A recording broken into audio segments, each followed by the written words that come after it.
Você está ouvindo o História FM.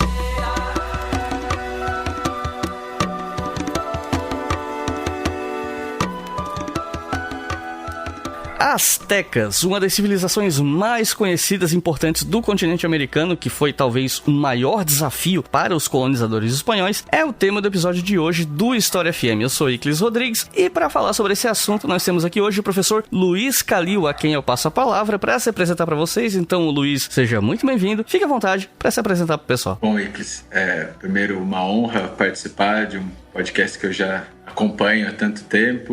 E só para me apresentar rapidamente, eu sou Luiz Calil, professor de História da América na Universidade Federal Rural do Rio de Janeiro, em Nova Iguaçu. Sou professor do programa de pós-graduação também da Rural do Rio de Janeiro e faço parte do podcast Hora Americana, que é um podcast só voltado para a história da América, principalmente a história da América e não a história do Brasil, né? Pensando América Espanhola, América Inglesa e outras partes do continente. Mas é isso, um prazer. Então é isso, vamos conhecer um pouco mais sobre a civilização azteca depois que eu falar para vocês da nossa campanha no Apoia-se.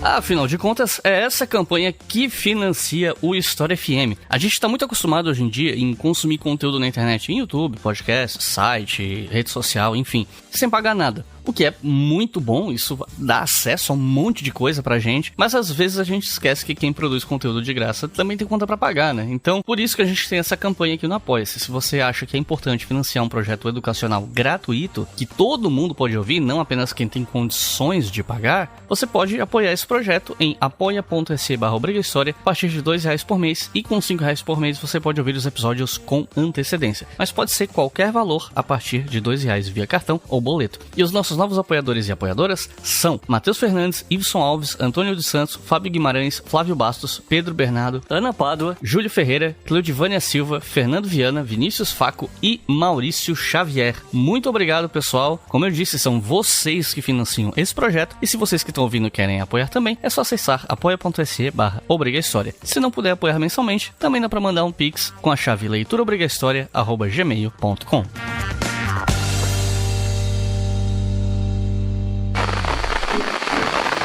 Un antiguo mito cuenta que los aztecas abandonaron la isla de Aztlán y en la caverna del cerro de Culhuacán, el dios Huitzilopochtli los predestinó a convertirse en el imperio del sol.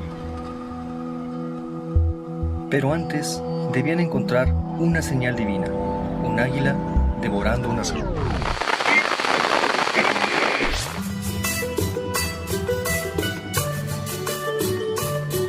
A civilização asteca é uma das mais conhecidas quando a gente estuda, né, os povos do continente americano antes da chegada dos espanhóis e portugueses e outros países europeus, né? E apesar de a gente conhecer bastante como é que foi esse encontro, né? Se estuda muito essa coisa da conquista do continente americano. Nesse episódio eu queria focar um pouco mais nos astecas em si, né? A gente pensar um pouco mais esse povo a partir deles mesmos. Apesar de que muitas fontes são do período colonial, né? Mas enfim. A civilização asteca, ela não foi a primeira a viver nessa região que a gente chama de Mesoamérica, né? Então eu queria perguntar se você podia fazer um panorama explicando quais eram os povos que viviam nessa região e como é que se deu o contato entre esses povos, né, nesse período. Claro, acho que antes só vale a pena fazer uma espécie de ressalva para as perguntas depois, em seguida, terem alguns pontos em comum para a gente poder estabelecer ligações e ter um pouquinho mais da noção da história desses povos e desses conceitos. Então você está falando de astecas e de Mesoamérica, povo e uma região. Só que esses dois termos, eles não existiam no período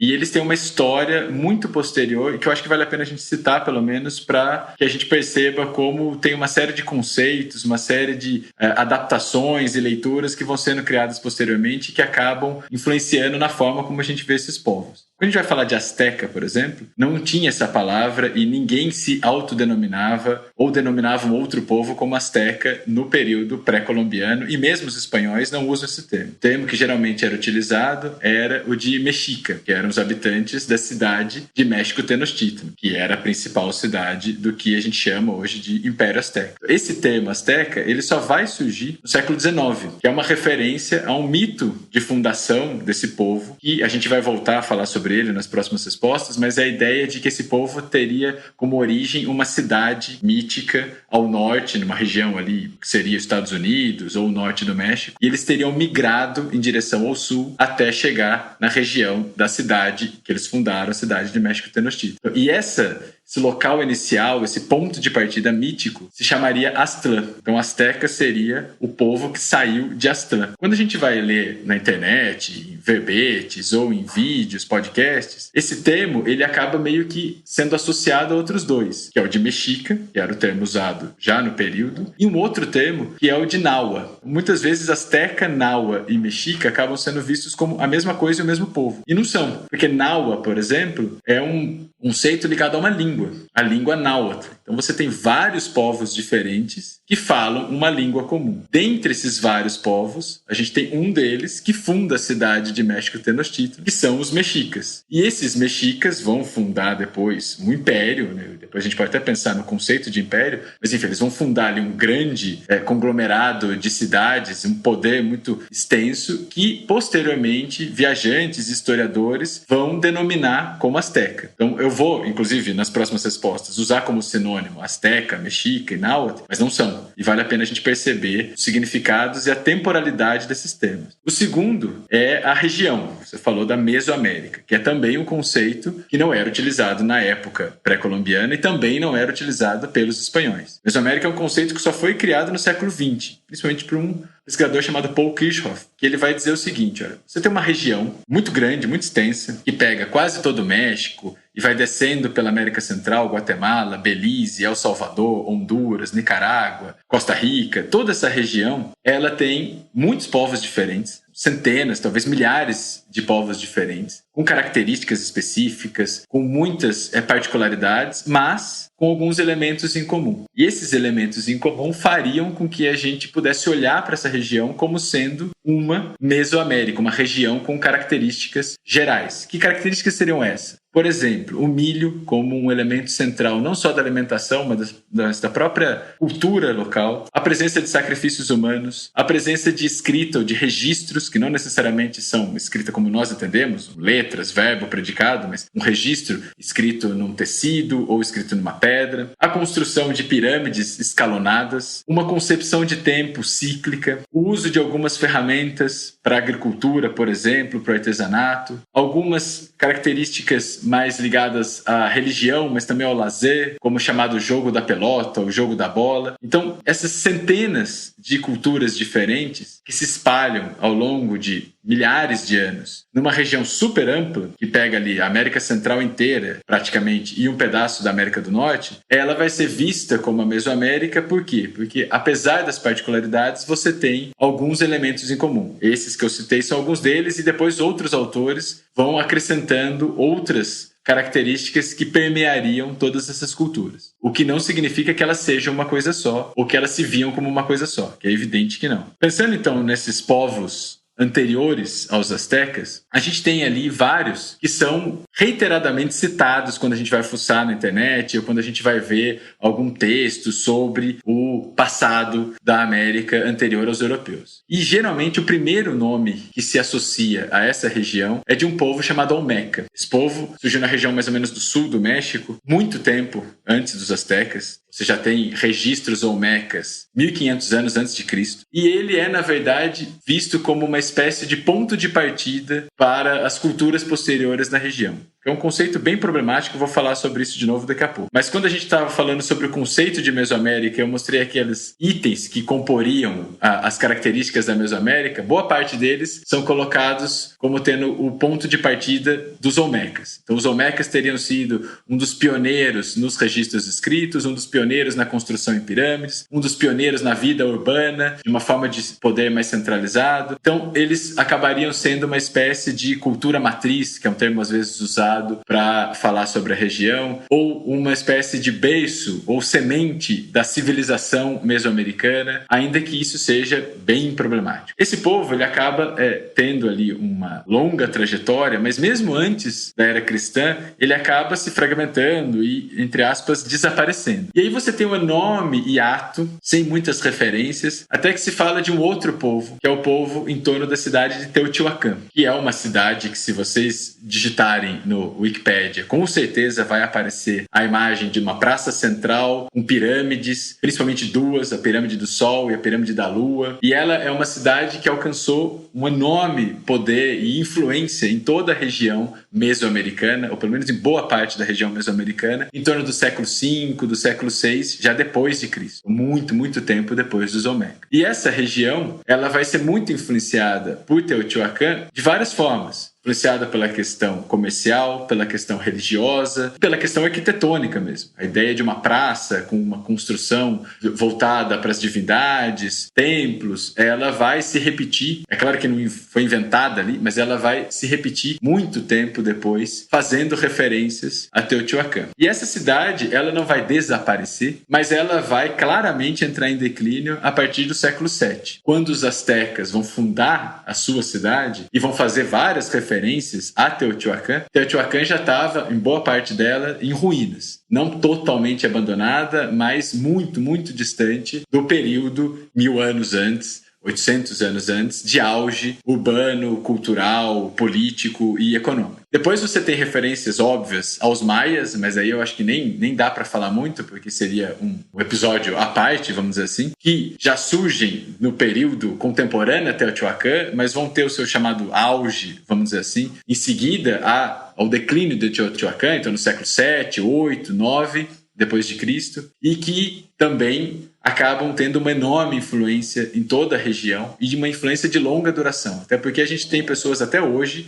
que se autodenominam como maias. Os maias nunca desapareceram, como a gente entende, assim, de sumiço, vamos dizer assim, de uma determinada cultura. E os maias, eles são caracterizados, aí muito rapidamente, sem entrar em detalhes, pelo politeísmo, por uma ausência de poder centralizado, então você nunca teve um império maia. Pelo contrário, que você tenha uma descentralização, principalmente em cidades-estado, que são muito fortes, muito importantes e que são muito numerosas em toda a região da Mesoamérica. E esses maias, eles vão acabar migrando, se espalhando, e isso faz com que, muitas vezes, sejam interpretados como o declínio ou o fim da civilização maia. É bem comum achar isso na Wikipédia. Mas, como eu falei, os maias não desapareceram. O que você tem, na verdade, são transformações ao longo do tempo que acabam acontecendo com todas as culturas, em todas as regiões. Você não tem ali um fim com uma espécie de Ctrl-Alt-Del, em que tudo acaba. Mas você tem, de fato, mudanças muito grandes no poderio dessas cidades maias ao longo do tempo. E quando os astecas se tornam uma grande força na região, os maias já estavam muito distantes do poder e da influência que eles tinham exercido 4, 5 séculos antes. Depois dos maias, você tem uma outra cidade que é muito citada, inclusive pelos próprios astecas, que é a cidade de Tula, que é também uma cidade importante na região e que teve uma presença muito forte, por exemplo, no imaginário dos astecas. A gente vai ver nas próximas respostas que os próprios astecas associavam a sua história à história da cidade de Tula. E que é uma cidade que também entrou em declínio e que é muito menor e muito menos grandiosa do que os astecas, nas suas lendas, nas suas histórias, faziam referência ou imaginavam ser. Mas enfim, eu acho que não vale a pena a gente ficar estendendo essa lista, porque eu acho que o mais interessante é a gente pensar por que a gente faz essa lista. Quando a gente vai atrás de referências na internet, essa sequência ela acaba sendo muito repetida, porque ela é muito confortável. Ela passa uma ideia de como se fosse uma espécie de corrida de revezamento, de bastão. Então você tem os Olmecas que passam o bastão para uma outra cultura, que passam o bastão para outra, até finalmente chegar nos astecas. Essa lógica ela acaba meio que simplificando, sistematizando uma longa trajetória de uma região imensa com uma pluralidade muito maior do que esses exemplos que eu estou citando aqui. Mais do que ficar pensando nessa sequência de povos, é pensar por que a gente está falando nessa sequência de povos. E a gente faz isso porque a gente remete a alguns conceitos que estão muito distantes das culturas mesoamericanas. Estão muito ligados ao mundo europeu, ou ao Ocidente, que é a ideia de você privilegiar grandes centros urbanos, a ideia de associar esses povos como uma espécie de civilização local, então ela vai se desenvolvendo ao longo do tempo e vai se deslocando ao longo do tempo, que é algo muito recorrente também na forma de se pensar a história europeia ou a história do Velho Mundo, e ela acaba, por isso, deixando muita coisa de lado. Então, quando a gente pensa nessa sequência de povos, a gente acaba esvaziando a própria pluralidade local. Porque todos esses povos, eles não viviam isoladamente. Pelo contrário, se a gente voltar lá para o primeiro que eu citei, os Olmecas, eles têm uma profunda rede de contatos com outras culturas, de comércio, de trocas, de influências. Então, quando a gente fala dos Olmecas, a gente está eliminando toda essa pluralidade. Depois, quando a gente vai pular direto dos Olmecas para um outro povo 1000 anos depois, a gente está praticamente apagando 1 milênio de história da região, como se ele fosse simplesmente uma espécie de período de espera até um renascimento civilizacional numa outra cidade, numa outra cultura ali na região. Então, ela acaba meio que deixando de lado a própria história dessa região, criando uma lógica, criando uma sequência que ela é muito confortável, mas ela é muito problemática quando a gente vai pensar do ponto de vista histórico. E, principalmente, quando a gente privilegia esses povos, e desses povos, algumas características deles, como o fato de serem cidades, de terem comércio e de terem uma rede de poder centralizado, uma hierarquia social, a gente acaba meio que enfatizando isso e inferiorizando outras formas de se ocupar o território, outras formas de sociedade, como, por exemplo, grupos nômades. E aí a gente fica muito distante de características como a dos povos amazônicos, como se eles fossem mais atrasados, mais primitivos, mais selvagens, porque eles estão mais distantes desse modelo de civilização, de urbanização, de sociedade, que é um modelo muitas vezes importado, que vem para cá pelo olhar do europeu, e não algo que funcionava ou que fazia sentido especificamente para essas culturas aqui na região mesoamericana. Por mais que existisse uma relação cultural e histórica entre esses povos, né, em algum momento os astecas eles se sobressaem e conseguem organizar não sei se eu posso chamar de identidade política, mas enfim. Tem um livro do Jorge Luiz Ferreira chamado Incas e Astecas, Culturas Pré-Colombianas, em que ele fala de uma tríplice aliança como uma das etapas de formação do que hoje a gente chama de Império Azteca. Você pode explicar pra gente o que foi essa aliança e como é que foi a fundação de Tenochtitlan?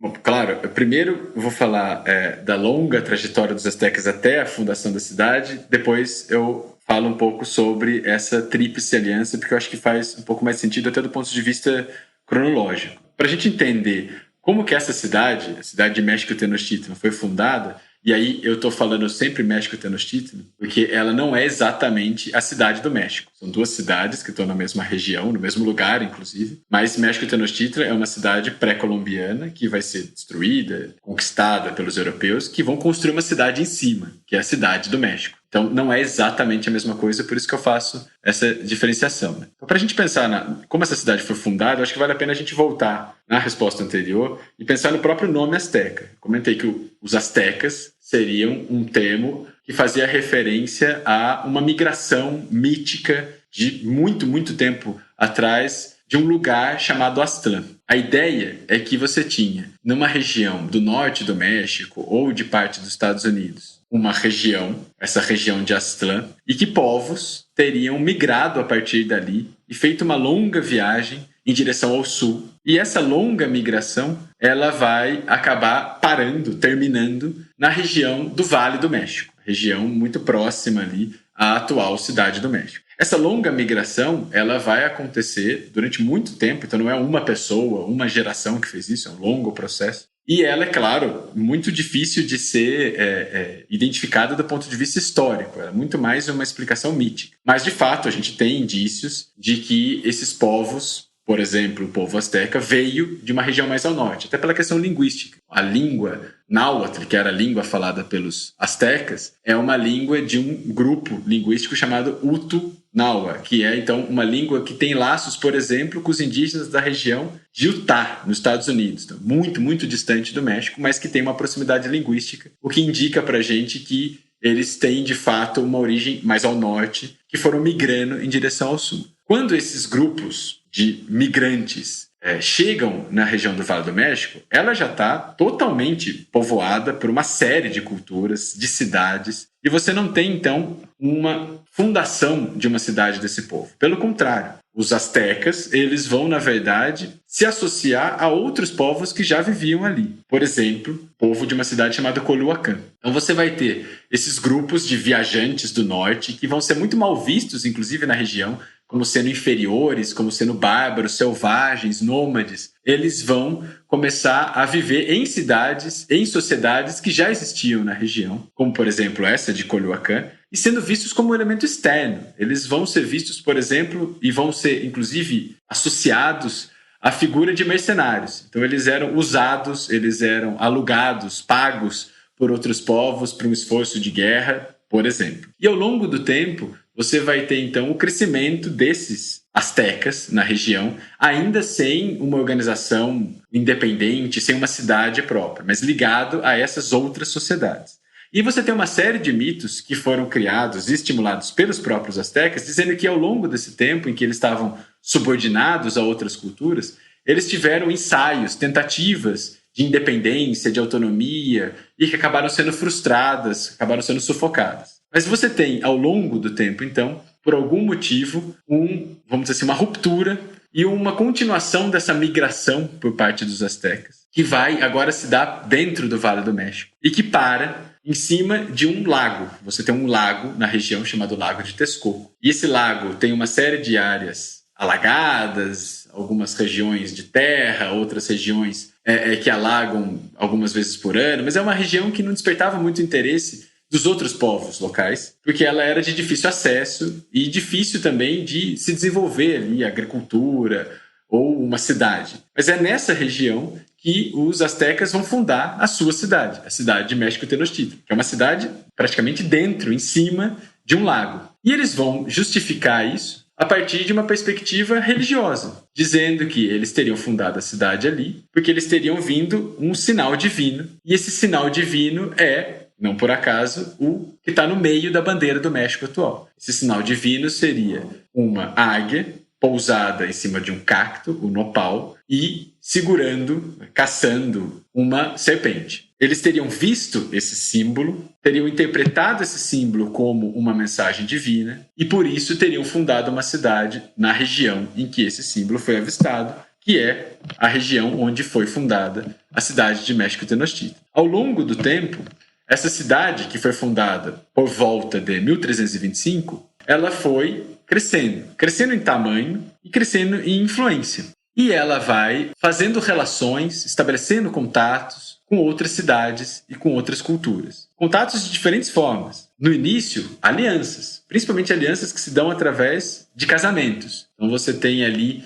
nobres astecas que vão casar seus filhos ou suas filhas com nobres de cidades vizinhas. Você também tem o contato através do comércio, através de trocas culturais. Mas ao longo do tempo, essa cidade vai crescendo e ela começa a invadir e a incorporar, a tributar cidades vizinhas. Então você tem uma cidade que surge muito pequena, numa região inóspita, uma região de pouco interesse por parte das outras culturas locais, mas que vai ganhando tamanho, vai ganhando corpo e vai estabelecendo laços e depois vai dominando e vai tributando, conquistando outras cidades. Só que ela está numa região com várias outras cidades importantes. E a ideia e a própria limitação é que não é impossível você simplesmente ir dominando, conquistando todas de forma uniforme. Então você tem alianças também. E a principal aliança que os astecas vão fazer vai ser uma aliança com duas outras cidades da região, a cidade de Texcoco e a cidade de Tlacopan,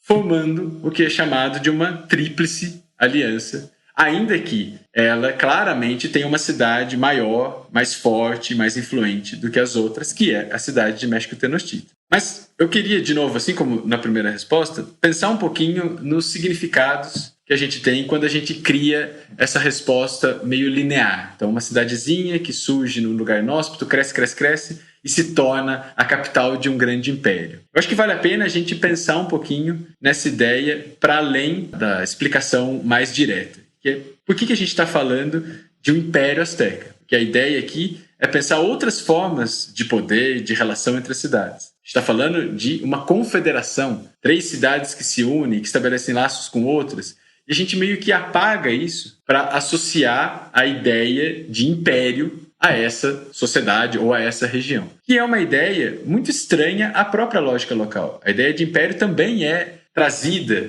ela é importada pelos europeus. Então, quando a gente pensa em Império Azteca, é muito forte. A tendência que a gente tem é pensar num modelo de império que está associado a estereótipos europeus. A ideia de um império absoluto, a ideia de um império homogêneo, a ideia de um império que se relaciona apenas através da força. E isso, quando a gente importa para a América, quando a gente traduz isso para a lógica da região do México, da Mesoamérica, a gente acaba perdendo muito da história local, da complexidade das culturas locais. Então, a gente fala sobre o Império Azteca, eu vou falar aqui, o próprio tema do podcast é esse, mas eu acho que vale a pena a gente pensar que a trajetória da região, ela é muito particular e ela tem uma série de características que não são exatamente o modelo de império que a gente tem. Até porque o modelo de império que a gente tem é muito complicado até para a gente pensar os impérios europeus. Hoje em dia a historiografia vem questionando muito a lógica de um império homogêneo e absoluto, seja para falar da Espanha, seja para falar da Inglaterra. Então a gente tem que pensar esses termos sempre com a ideia de que a gente está tentando adaptar um conceito externo a uma localidade particular na América. É sempre uma lógica que não é exatamente a da região, mas é uma lógica de outro lugar que a gente está tentando encaixar ali. E aí às vezes fica parecendo tentar encaixar um quadrado num círculo. Você tem que forçar, você tem que esquecer, você tem que apagar algumas coisas para que esse conceito funcione numa região, numa cultura, numa lógica diferente. Então, para terminar, quando a gente está pensando nessa região, a gente pode até falar de império, desde que a gente se atente para as particularidades, para perceber que os astecas ou os mexicas ou essa confederação que surgiu na região, ela é muito particular, ela é muito específica, ela não é simplesmente um império e ponto final.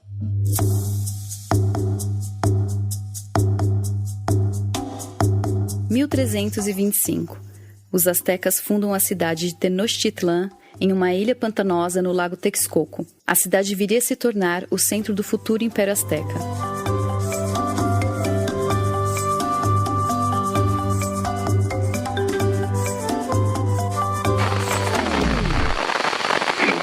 Uma vez que a cidade de Tenochtitlan foi fundada, o governo começou a administrar essa cidade. Talvez o governante azteca mais conhecido seja o Montezuma II, que foi o imperador azteca que estava no poder quando os espanhóis chegaram, né? Mas até chegar nele, como é que foi a eleição do primeiro líder azteca? Como é que se dava a sucessão imperial a partir dali e tal? E é possível saber quais foram os feitos mais importantes desses líderes antes do Montezuma II? Para a gente pensar, então, nessa questão dos líderes locais, eu acho que primeiro vale a pena a gente pensar nas dificuldades que a gente tem em estabelecer essa linhagem, principalmente quando a gente vai falar de períodos muito anteriores à chegada dos europeus. Porque a gente tem ali, muitas vezes, uma imprecisão e outras formas de se contar o tempo. Então, quando a gente fala do ano tal ao ano tal, muitas vezes são aproximações, às vezes alguma referência a determinado personagem histórico se mistura com personagens míticos. Você tem também referências a pessoas que em algumas fontes são associadas a uma divindade, em outras fontes são associadas a um ser humano, outras fontes são associadas às duas coisas ao mesmo tempo. Então, é muito difícil a gente estabelecer uma sequência cronológica muito exata, mas isso não se aplica só à América, basta a gente pensar em figuras como, sei lá, o Rei Arthur, onde o que é mito, o que é personagem histórico se mistura, e a dificuldade da gente precisar essas coisas é justamente parte da riqueza de se estudar essa região.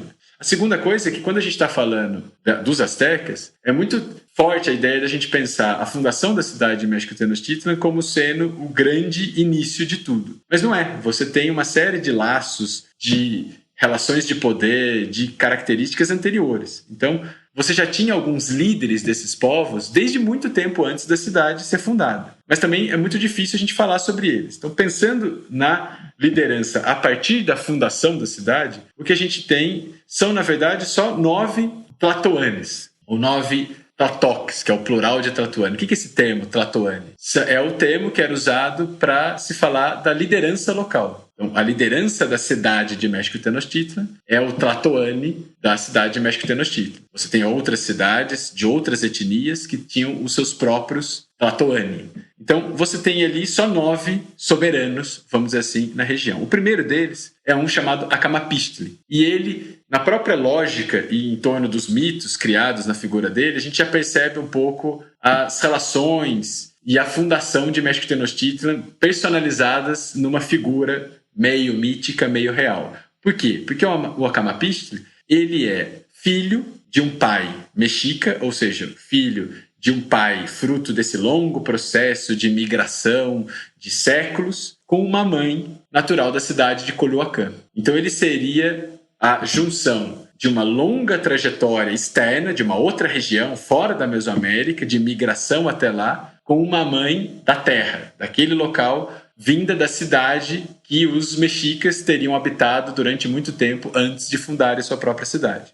E as referências a esse líder, a esse Acamapixtle, é de que ele teria, na verdade, tido todo um trabalho de costurar acordos com as cidades importantes da região, principalmente a cidade de Culhuacán, que acaba admitindo uma autonomia para a cidade de México Tenochtitlan, porque teria laços, inclusive laços sanguíneos, com o líder dessa cidade. Depois do Acamapixtle, você vai ter outros soberanos que vão se sucedendo, e essas sucessões elas nunca são automáticas e pacíficas. Por quê? Porque você não tem ali na região a ideia de uma sucessão por primogenitura. Então, o filho mais velho vai herdar o trono. Isso não existe. O que você tem, na verdade, é uma situação muito mais complexa, porque o tlatoane, o soberano, ele tinha muitos filhos, em alguns casos dezenas, em alguns casos mais de uma centena de filhos, e filhos com mulheres diferentes, e principalmente filhos de mulheres de linhagens nobres e de cidades diferentes. Então, quando esse soberano morre, você tem vários desses filhos que vão tentar subir ao poder, e eles têm apoios diferentes, sejam apoios internos da cidade, sejam apoios de outras cidades,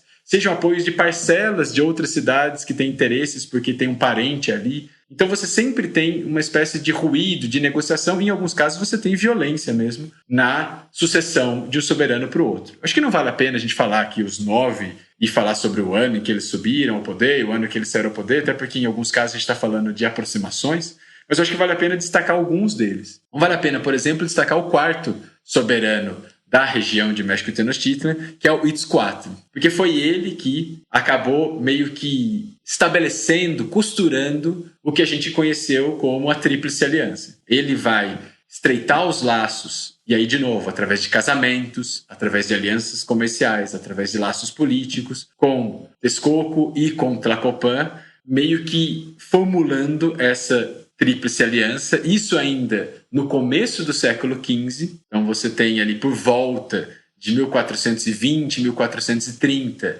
a formação a Tríplice Aliança, que vai perdurar por mais ou menos um século. Depois você tem o sexto soberano, que eu acho que também vale a pena destacar um pouco, que é o Axayacatl. Ele vai governar no final do século XV, por volta ali de 1469 até 1480, 81. E ele é interessante para a gente pensar porque ele reforça a ideia de uma pluralidade constante na história que escapa à lógica de um império homogêneo. Por quê? Porque no começo da fundação da cidade de México Tenochtitlan, você teve uma divisão interna. Alguns grupos locais de dentro daquela cidade saem e fundam uma outra cidade próxima a ela, que é a cidade de Tlatelolco. E essa outra cidade, ela compartilha com o México Tenochtitlan muitas coisas, a língua, as crenças, a própria região, porque é muito próximo nessa região alagada do lago de Texcoco, só que ela tem também as suas particularidades. E Tlatelolco vai se tornar um enorme centro comercial. A gente vai ver mais para frente que o comércio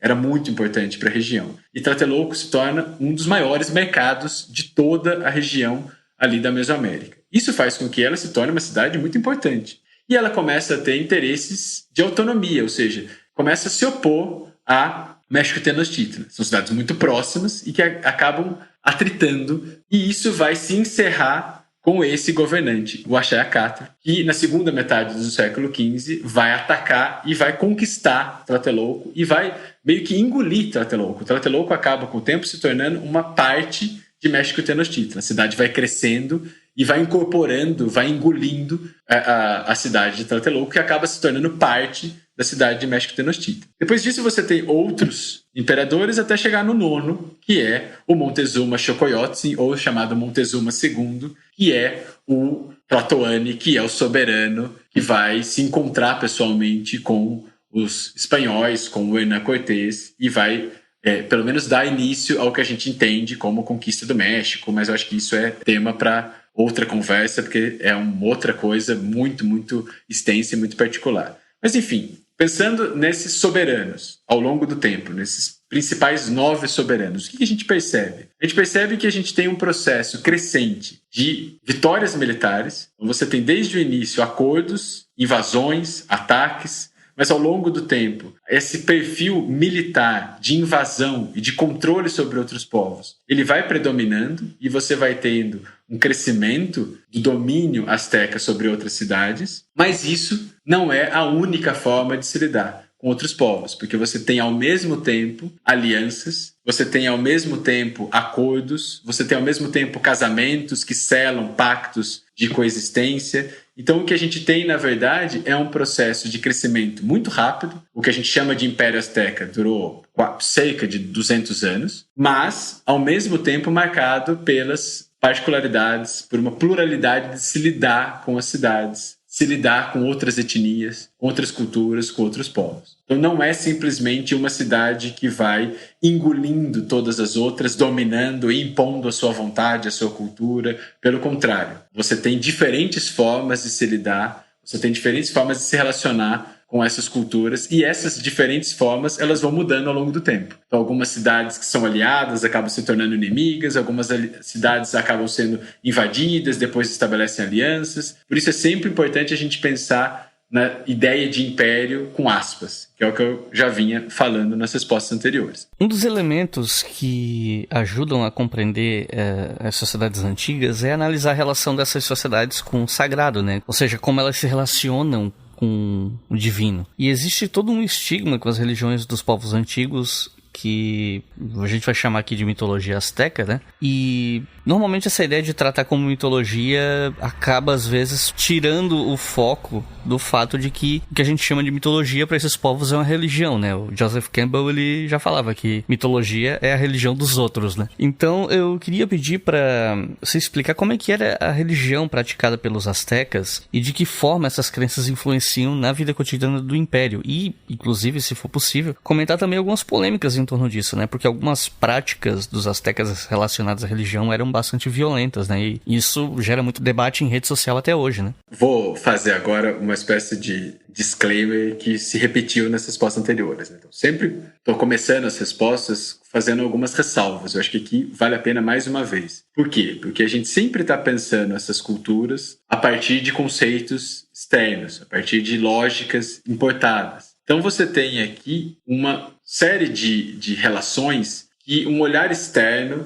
projeta a ideia de religião. Então, isso se dá muito pelos padres que vêm para a América com os europeus, né, com os espanhóis, com os portugueses, e que tentam encontrar a religião dos indígenas. E com isso eles estão usando modelos cristãos, modelos que eles trazem da sua fé, da Bíblia, da sua formação teológica, enfim. Então, voltando nas respostas anteriores, por exemplo, quando a gente fala de uma migração ao longo de gerações em busca de uma terra para que fosse fundada uma cidade que vai ser a cidade de México e Tenochtitlan. Os padres vão olhar para isso e é muito, muito forte a ideia de associar isso ao Êxodo. Então, você vai encontrar aqui algo parecido com o mundo externo, com o mundo que está vindo para cá e tentando entender essa pluralidade local. Isso vai acontecer em vários momentos. Então, está falando de muita chuva, vai relacionar com o dilúvio. Está falando de algum ser subterrâneo, está falando do inferno, do diabo.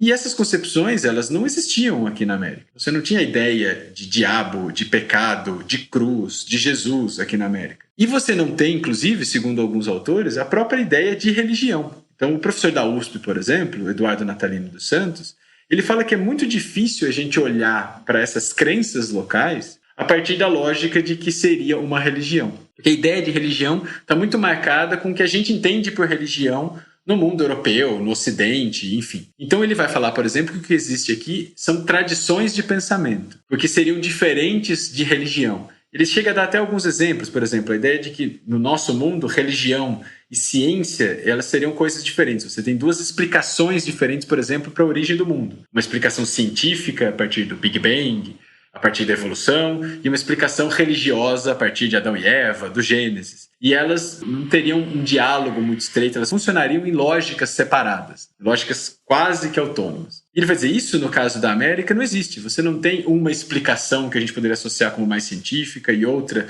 mais religiosa, uma forma de pensamento mais científica, outra mais religiosa. Você tem uma única forma de pensamento. Por isso que ele vai trabalhar com essa ideia de tradição de pensamento. E essa tradição de pensamento, ela escapa um pouco do que a gente entende por religião. Por exemplo, você tem aqui claramente algumas características comuns aos diferentes povos mesoamericanos. Está presente em astecas, está presente em várias outras cidades contemporâneas aos astecas e está presente em povos que eu citei anteriormente, como os maias, Teotihuacan, Tula, que é a ideia, por exemplo, de um politeísmo. Você tem muitas divindades e essas divindades, elas acabam se transformando, elas acabam se adaptando ao longo do tempo. Então você tem, por exemplo, no caso dos astecas, eles vão associar a figura do seu povo, a sua história, a sua trajetória, a sua identidade a uma divindade específica, que é uma divindade chamada Huitzilopochtli, e vai meio que legitimar a sua posse, as suas ações a partir dessa divindade, que é uma divindade que teoricamente teria sido aquela que guiou e protegeu os astecas até a fundação da sua cidade, que teria enviado o sinal para que a cidade fosse fundada ali naquele lago. Então você tem uma associação a essa divindade com os astecas. Mas você tem uma série de outras divindades, como por exemplo Quetzalcoatl, que vão ser adorados em outras culturas ou em outras cidades. Por isso a ideia de um politeísmo, que muitas vezes vai ser comparado ao politeísmo grego. Então você tem ali várias divindades e as cidades-estado vão ter ali o seu Deus mais próximo. Mas não é exatamente assim. Além disso, você tem uma outra característica muito forte, pensando nessa tradição de pensamento, ou nessa religiosidade local, que é uma ideia de concepção cíclica de tempo. Quando falavam que os maias tinham previsto o fim do mundo, isso não faz o menor sentido quando a gente vai pensar na concepção de tempo das culturas locais, que é uma concepção cíclica. A ideia de mundos que podem até ser destruídos, mas que não é o fim como o fim da visão linear de tempo cristã, judaico-cristã, que é uma ideia de fim final, vamos dizer assim, do apagamento de tudo. O que você tem, na verdade, nas culturas mesoamericanas é uma ideia de fim sempre associado a um recomeço. Então, por exemplo, voltando ao caso dos astecas, eles trabalham com a ideia de que eles estariam ocupando um quinto momento de criação. Então, eles estariam vivendo no que eles chamam de o quinto sol. O que isso significa? Que já teriam existido 4 outros sols, com 4 outros mundos, que teriam se encerrado, e eles agora, muito ligados à figura do Huitzilopochtli, dessa divindade, muito ligado à cidade de Teotihuacan, que teria sido a cidade onde esse quinto sol teria surgido, eles acabam, então, vendo sempre um recomeço, e se colocando e se inventando uma história para si, que encaixe dentro de uma visão de mundo anterior, que envolve outras culturas e outras épocas. Uma outra característica marcante dessa religiosidade local é a ideia de trocas constantes e influências constantes entre si. Então você não tem uma igreja estruturada com um sacerdote, uma espécie de papa, que comande tudo isso. Pelo contrário,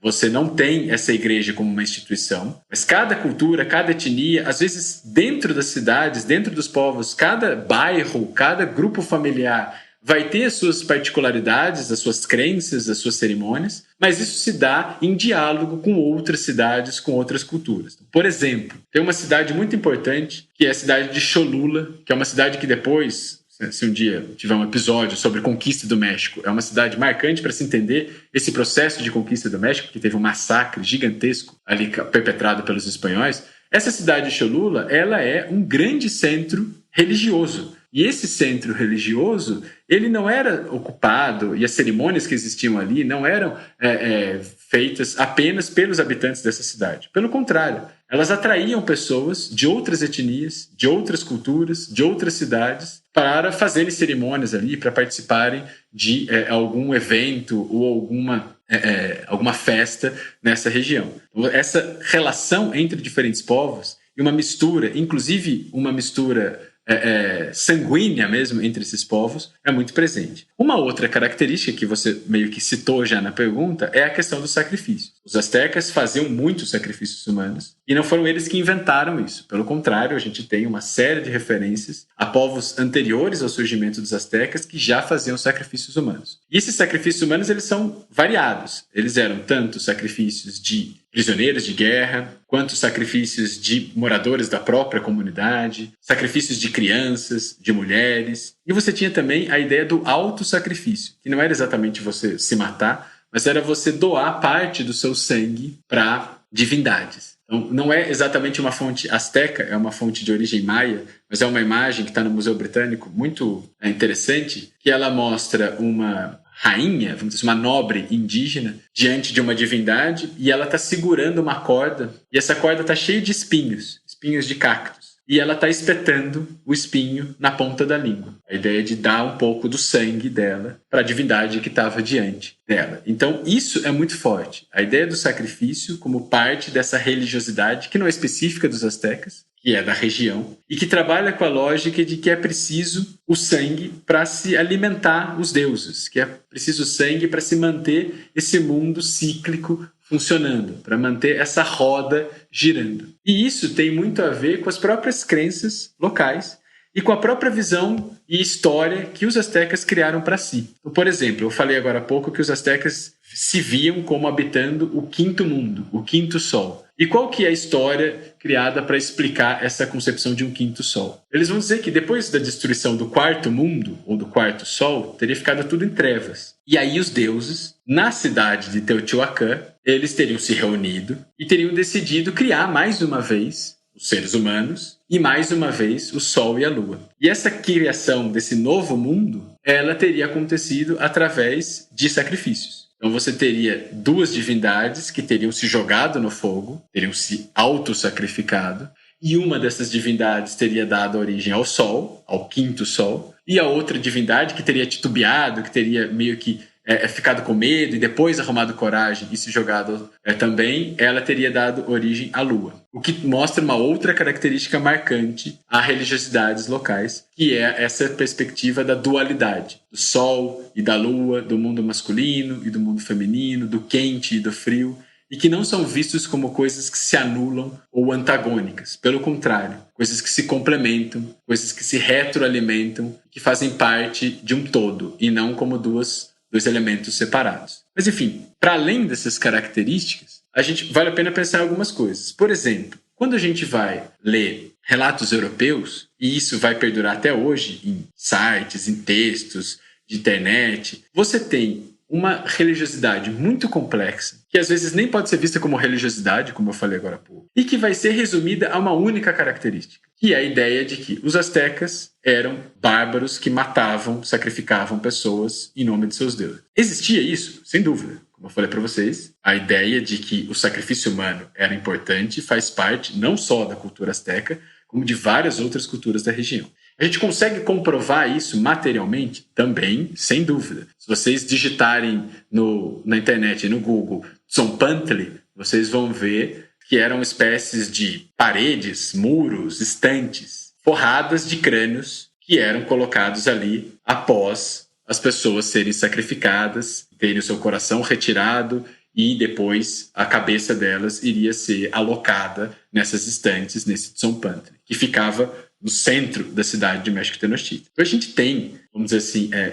material, comprovação histórica de que existia muito sacrifício humano na região e que esse sacrifício humano fazia parte de uma lógica muito mais ampla. Mas tudo isso é ignorado para uma única imagem, uma imagem muito forte, que é a ideia de que eles são bárbaros violentos e matam pessoas em nome da fé. Curiosamente, essa imagem de que a barbárie estaria associada a eles matarem pessoas em nome da fé surge do olhar de padres e de conquistadores espanhóis que viviam numa Europa marcada pelas guerras religiosas, marcadas pela Inquisição, que nada mais é que um sacrifício humano em nome da fé. Você matar alguém numa fogueira sob acusação de bruxaria, você está matando o ser humano por uma questão religiosa. É evidente que são coisas muito diferentes. Um auto de fé matando alguém na fogueira e um sacrifício no alto de um templo asteca. Eu não estou querendo dizer que são a mesma coisa. Mas o que eu estou querendo dizer é que você simplifica e barbariza uma cultura a partir de um aspecto dela, trazendo um olhar externo que vai dizer que isso é um sinal de uma barbárie. E tudo o resto giraria em torno disso. Então isso faz com que muitas vezes, e é um processo que não começa agora, começa lá no século XVI,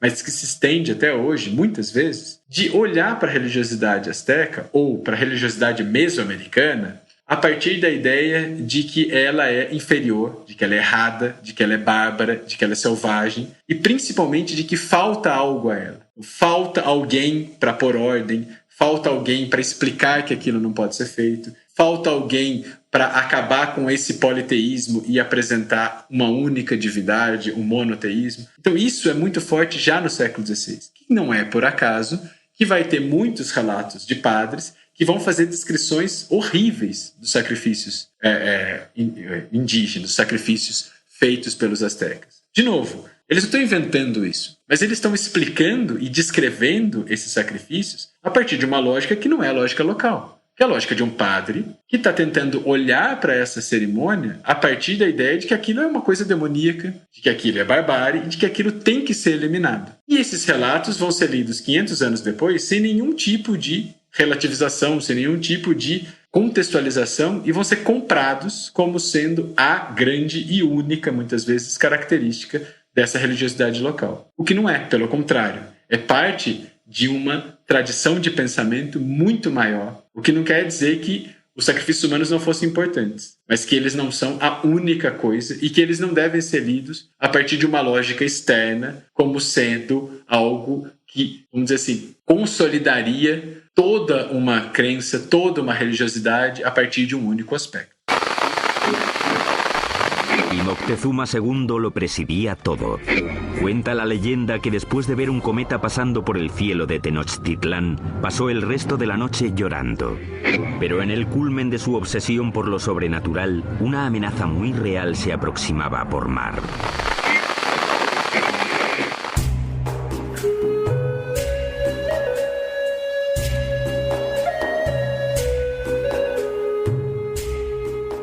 Algumas pessoas argumentam que os povos que se desenvolveram aqui na América praticavam uma espécie de comunismo primitivo, bem entre aspas aqui, tá? Mas, enfim, que algumas dessas sociedades elas se desenvolvem de uma maneira igualitária, que no caso dos astecas isso teria acontecido num primeiro momento e depois ela vai se estratificando, ficando com essa estrutura que a gente conhece quando os espanhóis chegam, né? E aí eu queria pedir pra você desenvolver isso, se essa informação procede, enfim. Bom, primeiro, já deu pra ter uma lógica em todas as respostas. Então, a ideia de pensar os indígenas a partir da lógica de um socialismo, de um comunismo, isso é importar um elemento, é tentar encaixar o quadrado no círculo.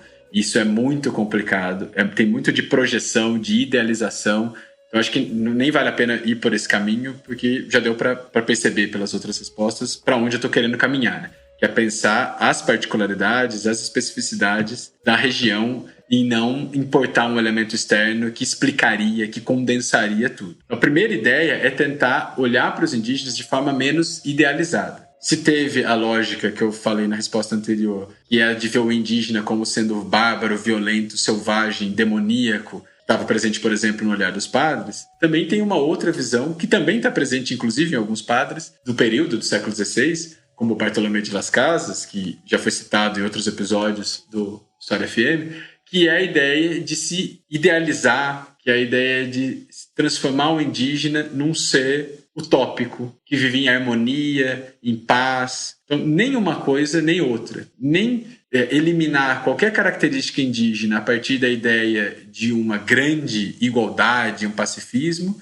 nem fazer a mesma coisa no sentido oposto de uma violência, de uma barbárie infinita. Pensar os indígenas a partir da sua historicidade. E se a gente vai pensar essas organizações sociais a partir da sua historicidade, a gente precisa perceber que a gente tem ali algumas características muito fortes e que muitas vezes são muito anteriores à própria formação do Império Azteca. Por exemplo, você tem os chamados calpules. O que são esses calpules? São grupos familiares, mal traduzindo, a gente poderia chamar de clãs, grupos ali de algumas dezenas, algumas centenas de pessoas que têm laços étnicos, laços sanguíneos entre si e que tem um chefe, um líder. E essa forma de organização social, ela existe milhares de anos antes do surgimento dos astecas. Esses calpules, então, eles vão ocupar toda a região da Mesoamérica e já estão presentes quando a gente vai falar de Teotihuacan, já estão presentes quando a gente vai falar dos Olmecas, já estão presentes quando a gente vai falar de outras cidades, como eu tinha citado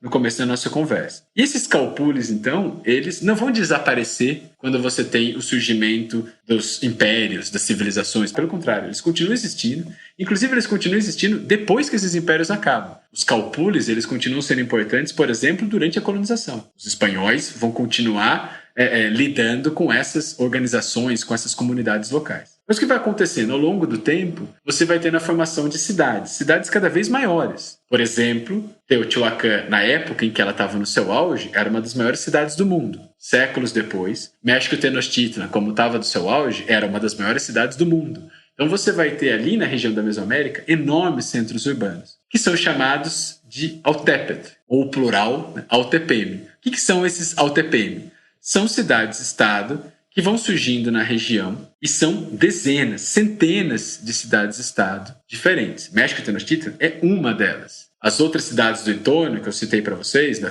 Confederação Azteca, Tlacopan, Texcoco, são outras cidades-estado. E elas vão se formando pela junção de vários calpules. Então você tem dentro de uma mesma cidade vários grupos diferentes. E esses grupos, eles muitas vezes são diferentes pela questão étnica, são diferentes pela questão da especialização. Então tem grupos que vão se especializar mais em artesanato, outros vão se especializar mais em comércio.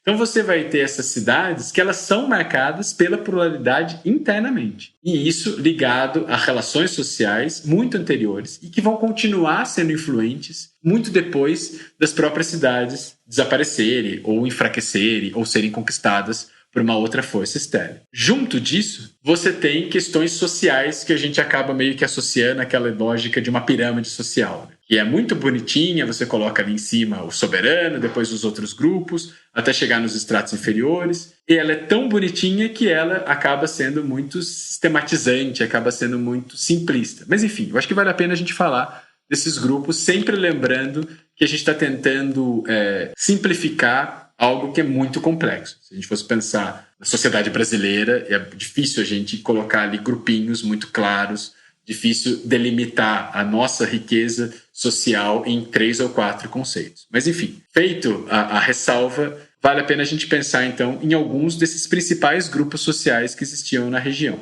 Que, de novo, não existem só na região, na sociedade azteca, que existem várias outras regiões também. Você tem o soberano, que é o Tlatoani, que eu já tinha comentado em respostas anteriores.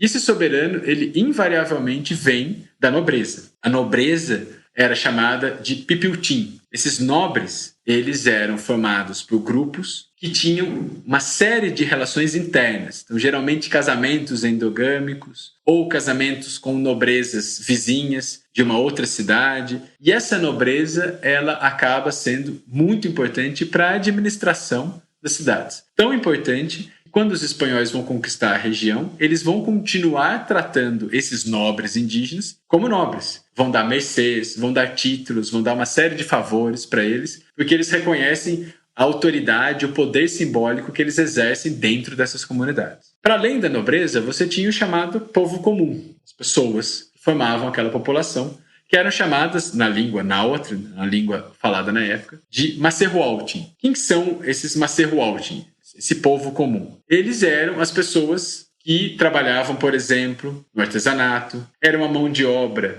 das grandes construções públicas, das pirâmides, das praças centrais, eram os responsáveis, por exemplo, em construir as chamadas chinampas. O que eram essas chinampas? A gente estava falando que a cidade de México Tenochtitlan foi fundada em cima de um lago. Então você tem uma dificuldade muito grande em ter terra fértil para plantar. O que os astecas fizeram? E não só eles, outros povos também. Criavam espécies de ilhas, com junco, com argila, ilhas que flutuavam ali nesse lago, mas que eram solo fértil. Então você plantava em cima dessas ilhas artificiais. E essas ilhas eram construídas, em boa parte das vezes, por esses macerroalti, pelo povo comum. Então você tem essa grande divisão entre uma nobreza e um povo comum. Mas você tem vários outros grupos sociais também. Você tem, por exemplo, os postecas, que eram os comerciantes, que era um grupo muito marcado pela mobilidade. Você tinha comerciantes que circulavam por toda a região da Mesoamérica, seja a pé, seja de barco, e que interligavam diferentes culturas, diferentes etnias,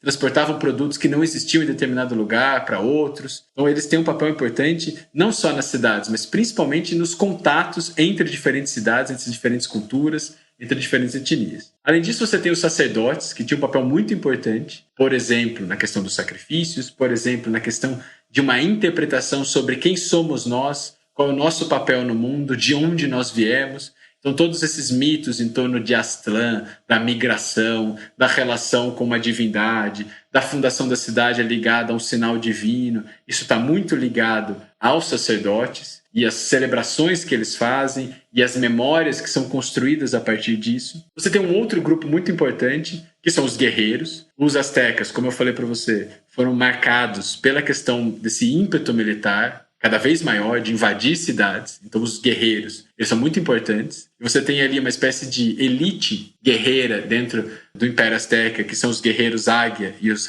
guerreiros jaguares. Você tem uma série de outros e você tem uma espécie de escola que forma guerreiros, que forma soldados dentro da cidade de México Tenochtitlan.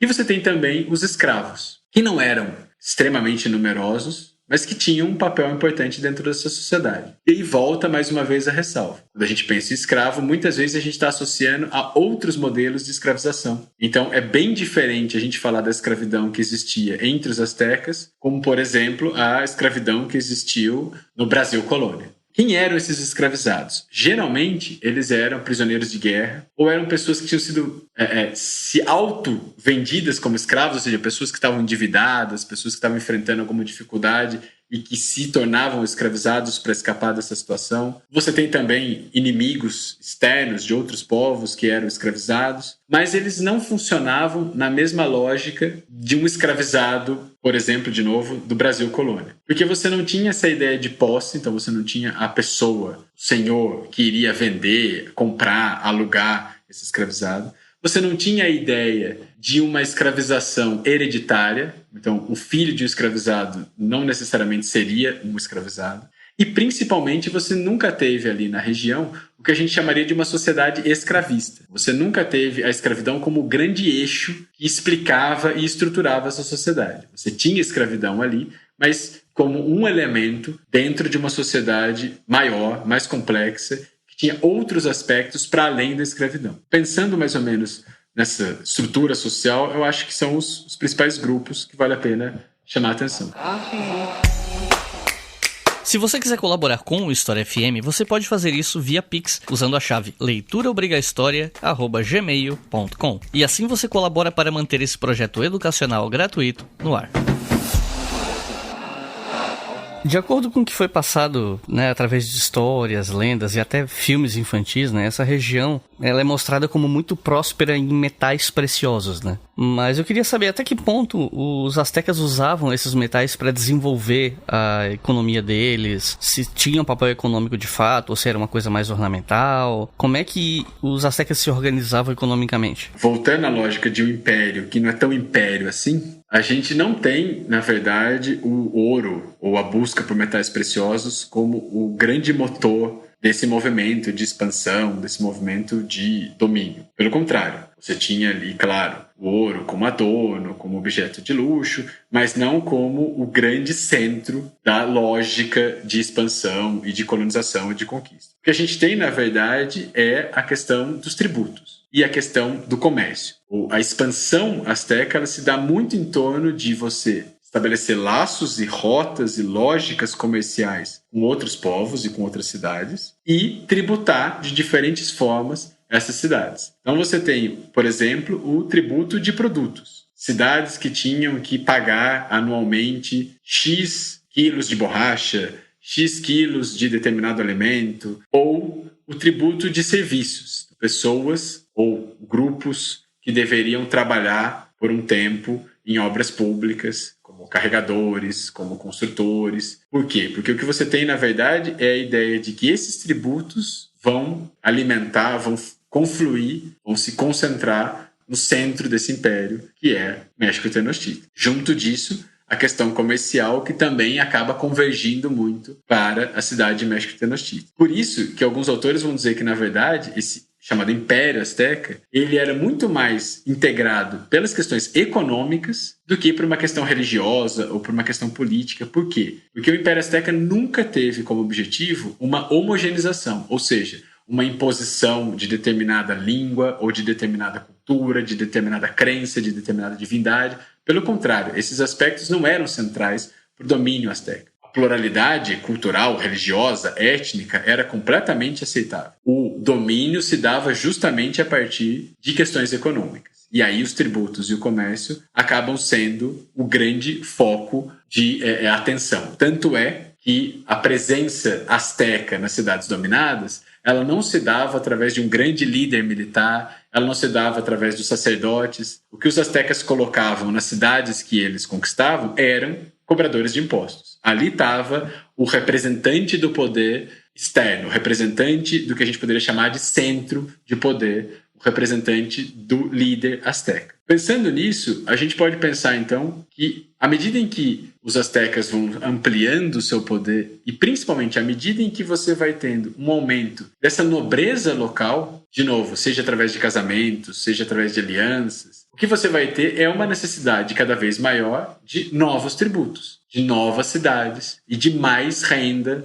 produtos, comércio que abasteçam, que alimentem essa nobreza. Então você vai ter ao longo do tempo, principalmente nas décadas finais do Império Azteca, antes da chegada dos europeus, uma necessidade de guerra e de ampliação dos domínios constante. E você sempre vai precisar de mais gente sendo tributada para alimentar esse poder central crescente. Isso faz com que quando os europeus chegaram, você tinha ali um Império Azteca com tributações em 200, 300, talvez 400 cidades, o que é algo muito, muito expressivo se a gente for pensar o tempo do Império Azteca, que é um tempo muito reduzido, pouco menos de 2 séculos. Existe uma definição clássica de império que é um tipo de regime político que sempre busca uma expansão territorial e política, né? Você já mencionou um pouco, já falou um pouco sobre essa nomenclatura em relação aos aztecas, né? Mas eu queria ouvir de ti, assim, como é que esse chamado Império Azteca se relacionava com outros povos da região, né? Como é que se dava esse processo de dominação? Porque, como você já mencionou várias vezes aqui, a gente costuma importar conceitos, né, da Europa, ou, sei lá, do norte global como um todo para aplicar a momentos históricos e contextos onde eles não se aplicam muito bem e acaba sendo meio que a nossa maneira de tentar traduzir, né, as coisas. Então eu queria te perguntar sobre como é que se dava, né,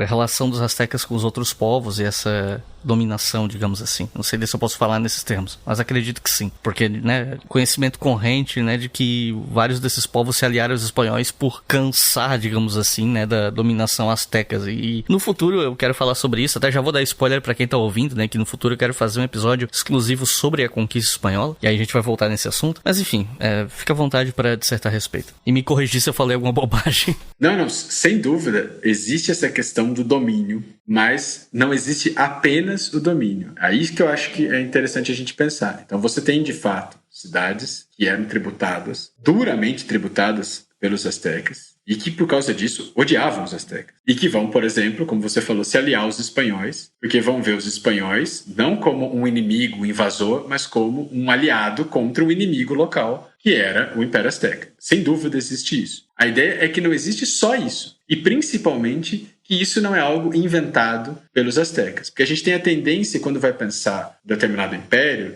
em pensá-lo como sendo algo que que é fruto de um reset. Então, começou tudo a partir dali. Não, eu acho que já deu para perceber nas respostas anteriores que os astecas eles não estão criando algo. Pelo contrário, eles estão chegando numa região que já tem uma série de relações, tensões, alianças, conflitos, e eles são um novo membro, um novo jogador dentro desse palco, dentro desse cenário. Então, boa parte dessas questões, elas já são anteriores e elas vão ser incorporadas, adaptadas, transformadas pelos astecas, e não necessariamente inventadas por eles. Mas voltando para a questão da multiplicidade. Então você tem, de fato, esse domínio militar. Isso vai ser muito marcante. Isso vai ser crescente ao longo do tempo. Mas você tem outras formas de relação com cidades vizinhas, com povos vizinhos, com outros grupos étnicos. Por exemplo, a aliança. Uma aliança que ficou visível no caso da Tríplice Aliança. Então são cidades que não foram dominadas pelos astecas. Estabeleceram laços com eles. Você tem também a questão de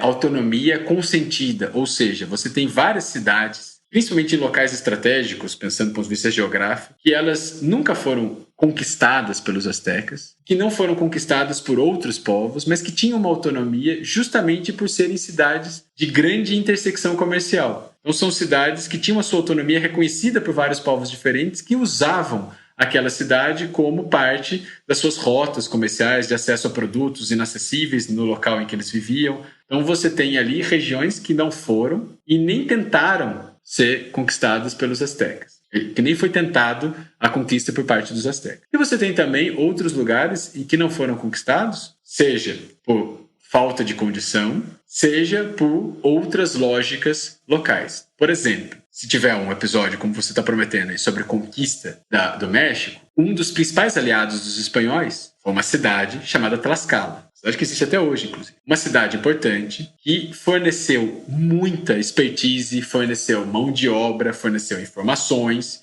e forneceu um porto seguro para os espanhóis. E que cidade é essa? A cidade de Tlaxcala é uma cidade que fica relativamente próxima à cidade de México Tenochtitlan, que nunca foi conquistada pelos astecas e que era inimiga ferrenha dos astecas. Então você tem ali um inimigo próximo, como se fosse uma espécie de inimigo interno, de longa duração, décadas e décadas de conflito, e que esse império nunca teve condições, nunca teve ação suficiente para dominá-lo. Pelo contrário, o que você tem, por exemplo, ali é uma espécie de coexistência bélica. O que significa isso? Você tinha conflitos periódicos entre os astecas e os tlaxcaltecas, mas não eram conflitos para tentar dominar, eliminar aquela cidade inimiga. Eram conflitos que tinham como grande objetivo o caráter simbólico. Eram chamadas guerras floridas, ou seja, guerras que tinham todo um ritual e que tinham como grande objetivo capturar inimigos e não simplesmente apagar a existência deles, dominar por completo e salgar o território para que nunca mais nasça nada ali. Então você tem uma série de guerras entre astecas e tlaxcaltecas, mas que não eram guerras como nós entendemos de dominação, conquista e incorporação desse inimigo ao meu império. Mas eram guerras que faziam muito sentido na cultura, nas lógicas locais. De você conseguir prisioneiros para sacrificá-los, de conseguir prisioneiros para escravizá-los, para ser mão de obra, para casar com pessoas da sua comunidade. Então é uma coexistência, é uma convivência muito violenta, que não se encaixa nem na lógica de um indígena pacífico e harmônico, nem na lógica de um império absoluto que vai esmagando a tudo e a todos uniformemente. Por isso que é importante a gente sempre pensar essas grandes explicações como sendo partes de algo que escapa a elas, sempre ligado a questões específicas, sempre ligado a lógicas locais.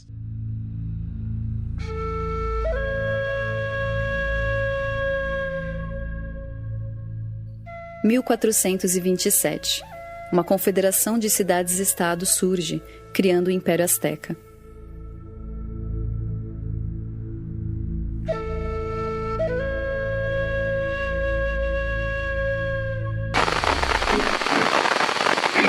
Um dos pontos mais impressionantes para quem faz uma viagem turística para o local onde os astecas viveram é a questão arquitetônica. Até você mencionou algumas pirâmides e tal, né? E tem vários memes, tem muita teoria da conspiração sobre, sei lá, a participação de alienígena, ou tinha toda aquela história do calendário maia, porque vai acabar o mundo em 2012. Sempre tem essas viagens, né? Mas pensando em arquitetura, principalmente essas viagens de alienígena. Mas enfim, eu queria te perguntar, é possível explicar de que forma a tecnologia asteca se desenvolveu para que se conseguissem construir aquelas grandes cidades e tudo mais? E sobre esse tema, esse preconceito que normalmente as pessoas têm com relação às tecnologias desses povos mesoamericanos, né?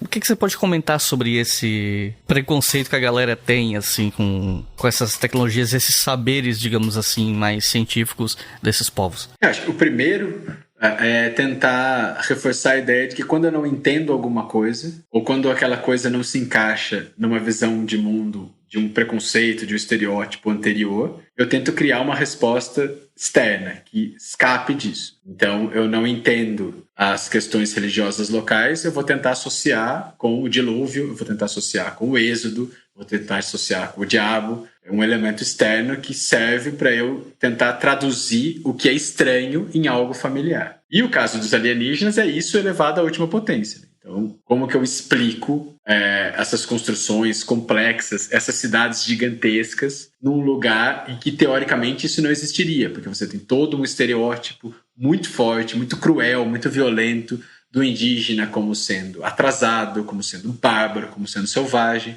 E quando você tem um elemento que escapa a esse estereótipo, então aquilo vem de fora. Foram os alienígenas. Mas isso é parte de uma longa tradição de pensamento que não surge com o documentário do History Channel. Pelo contrário, é algo muito, muito antigo que marca a própria chegada dos europeus aqui. Então você tem já no século XVI uma série de, entre aspas, explicações para o que tinha aqui na América que envolve elementos externos. Estão dizendo que essas construções elas existem aqui por quê? Porque povos do velho mundo migraram para cá e ensinaram isso para eles. Ou porque um apóstolo, por exemplo, o apóstolo São Tomé, viajou para cá e ensinou isso para eles. Então você já tem nos relatos do século XVI, do século XVII, a tentativa de explicar esses elementos a partir de uma lógica externa. Isso faz com que o estranho no sentido de estrangeiro, se torne familiar, se torne algo próximo do meu mundo. Meu mundo pensando ali os europeus do 16 e do 17 diante daquele outro, daquela alteridade. Isso vai continuar e vai se transformando ao longo do tempo. Então você tem, por exemplo, no século XIX, com o boom da descoberta das cidades perdidas na Ásia, na Europa, na África, com o surgimento, na verdade o surgimento não, mas a expansão da arqueologia, você vai ter a ideia então de que a América seria ligada a esses outros povos. Então as pirâmides americanas estariam associadas às pirâmides egípcias. A forma de escrita, ou as formas de escrita desenvolvidas na América seriam importadas, seriam ligadas a formas de escrita surgidas na Mesopotâmia, no próprio Egito, no Oriente, na China, na Índia. Então é sempre essa ideia de explicar com algo que vem de fora. E aí você tem no século XX, por exemplo, os deuses astronautas, a pirâmide indígena, que é, na verdade, construída por um ET. Enfim, é só pensar que isso não é nem um pouco novo. Pelo contrário, isso repete estereótipos, formas de pensamento muito violentas e muito antigas, praticamente sem alterações. Você muda a resposta, mas o mecanismo é o mesmo.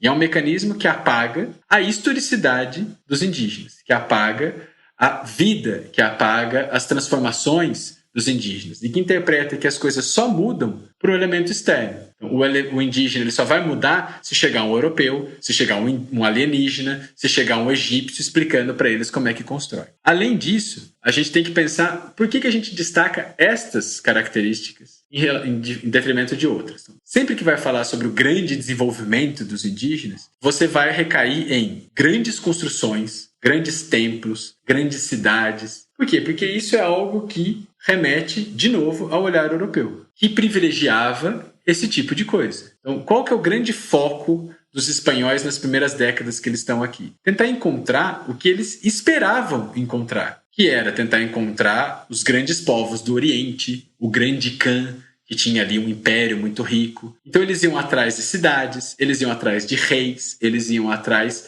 de muitas aspas, civilização, que era isso que eles estavam querendo encontrar aqui. E muitas vezes, de novo, isso continua sendo repetido até hoje. Então, o nosso olhar, ele é muito cego para outras formas de desenvolvimento, para outros tipos de tecnologias. Por exemplo, eu gosto de citar em aula sempre duas, que é a Amazônia e o milho. Quando a gente olha para a Amazônia, a imagem que a gente tem é de um local intocado pelo ser humano. E, na verdade, o que as pesquisas recentes vêm tentando mostrar é exatamente o oposto. A Amazônia como sendo uma invenção, claro, com aspas aí, uma invenção dos indígenas locais, que transformaram aquela natureza profundamente, seja por querer, seja sem querer, mas que foram transformando o local a partir do fogo, da transformação da natureza com o transporte de sementes, com a adaptação de sementes, com toda a lógica geográfica que vai sendo alterada pelos grupos locais. Ou seja, você tem toda uma tecnologia, todo um desenvolvimento, toda uma história indígena que é completamente invisibilizada. E a gente olha para a floresta como se não tivesse ser humano ali. Pelo contrário, aquela floresta só existe daquela forma por causa dos indígenas que habitavam. E o outro exemplo, que é um exemplo mais ligado ao México ou a Mesoamérica, é a questão do milho. Quando a gente come o milho hoje em dia, a gente não está comendo um elemento,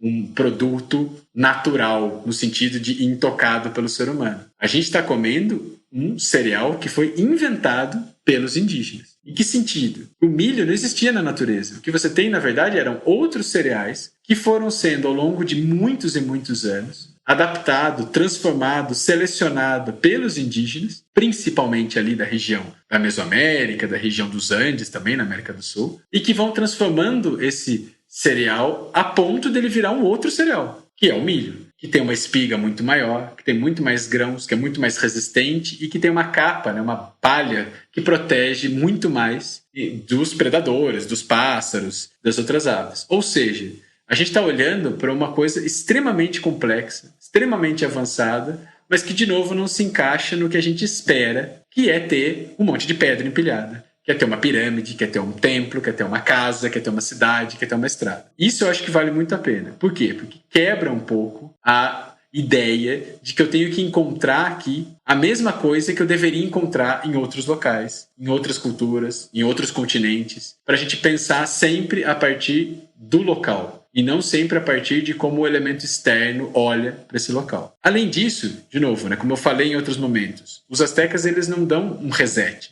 É muito difícil a gente falar de uma arquitetura, de uma construção que seja especificamente asteca. Porque, na verdade, eles estão ali na Mesoamérica incorporando elementos de outras culturas. Então, a cidade do México, ela tem muita influência da cidade de Teotihuacan, que é uma cidade de séculos anteriores. E que os próprios astecas vão inventar e vão criar uma história que os liga até Teotihuacan. Eu já falei antes que Teotihuacan era visto como a cidade que os deuses se encontraram para fundar o Quinto Sol. E também vai influenciar muito na arquitetura. Então, a ideia de uma grande praça central com pirâmides, com ruas amplas, e que essa grande praça central ela não era para moradia, ela era para cerimônia, ela era para um símbolo de poder. Isso não foi inventado pelos astecas. Isso já estava presente muito antes, séculos antes, em outros povos, em outras culturas, como, por exemplo, em Teotihuacan. E para terminar, só como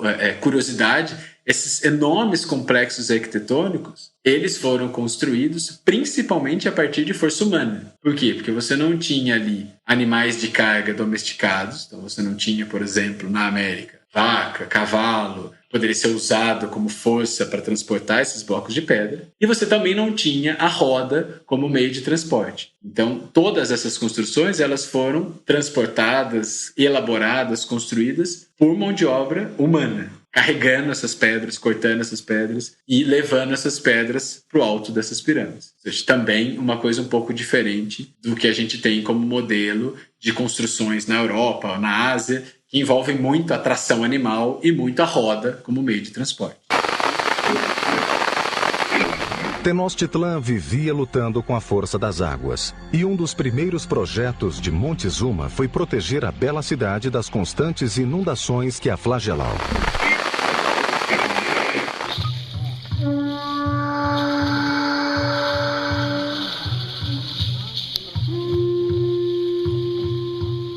Tudo que a gente conversou até agora aponta para uma sociedade bem complexa, com um nível alto de desenvolvimento, de sofisticação, a partir dos próprios parâmetros deles mesmos, né? Não só a partir de uma leitura externa. E eu queria te perguntar, como é que os astecas estavam no momento que os espanhóis chegaram na Mesoamérica? Como é que foi esse primeiro contato? Como eu já tinha comentado antes, eles estavam no momento de apogeu e de expansão. Os últimos líderes, os últimos tlatoanes anteriores à chegada dos espanhóis, eles foram marcados por governos de conquista, de expansão. Tanto é que no começo do século XVI, que é o momento em que os europeus estão chegando ali, você tem ali 300, até em alguns casos, alguns autores falam de 400 centros urbanos, cidades que estavam sob influência dos astecas. E isso é visível, por exemplo, num caso que é bem interessante, depois, de novo, né, vale a pena retomar quando for falar da conquista, que é a própria organização arquitetônica da cidade do México. Que a gente falou na resposta anterior, mas você tem dentro da cidade de México Tenochtitlan um zoológico. Zoológico que não é exatamente um zoológico como a gente entende hoje, né, com jaulas e animais, mas que é um zoológico em que você tem ali elementos de muitas dessas culturas simbolizados ali como parte desse poder asteca. Então você tinha animais, plantas e até pessoas de muitas culturas diferentes que eram concentradas ali na cidade de México Tenochtitlan como um símbolo desse poderio, desse apogeu asteca pré-chegada dos europeus. Então você tem, na verdade, essa cidade como um grande centro de um império vasto e, mais do que isso, como uma das maiores cidades do mundo na época. Talvez uma das 3, 4, 5 maiores cidades do mundo. É claro que é muito difícil colocar em números, mas você tem ali uma estimativa de que talvez fossem mais ou menos uns 200 mil habitantes só na cidade de México Tenochtitlan. E você tinha muitas cidades no entorno. Mas você não tem nada nem perto disso na Espanha. Uma cidade grande na Espanha, como Sevilha, na época não tinha mais do que 50, 60 mil habitantes. Então a gente está falando de uma cidade realmente gigantesca para qualquer padrão da época. Isso vai fazer com que, inclusive, os espanhóis fiquem boquiabertos. O tamanho, a complexidade, a riqueza dessa cidade. Só que pensando nesse primeiro contato, né, como é que estava e como foi esse primeiro contato dos astecas em relação aos europeus, o que a gente pode dizer é que esse contato ele acontece antes mesmo dos europeus chegarem. Por quê? Porque como você tem uma vasta rede de cidades sob domínio, sob influência asteca, você tem notícias sobre os espanhóis que chegam à cidade de México Tenochtitlan muito, muito tempo antes dos próprios espanhóis chegarem ali. Então, esse contato inicial ele vai se dar através dessas cidades dominadas, que vão passando informações até chegar no Tlatoani, até chegar no soberano, no Montezuma. E isso faz com que, então, ele mande embaixadores para os espanhóis. Então, você tem durante muito tempo, durante meses, um contato entre astecas e espanhóis que se dá via embaixadores. Embaixadores que vão levar, por exemplo, ofertas de acordo, que vão levar produtos, alimentos, e que vão levar também assim, animais, inclusive pessoas, para ver como que os espanhóis iriam lidar com isso, como eles iriam reagir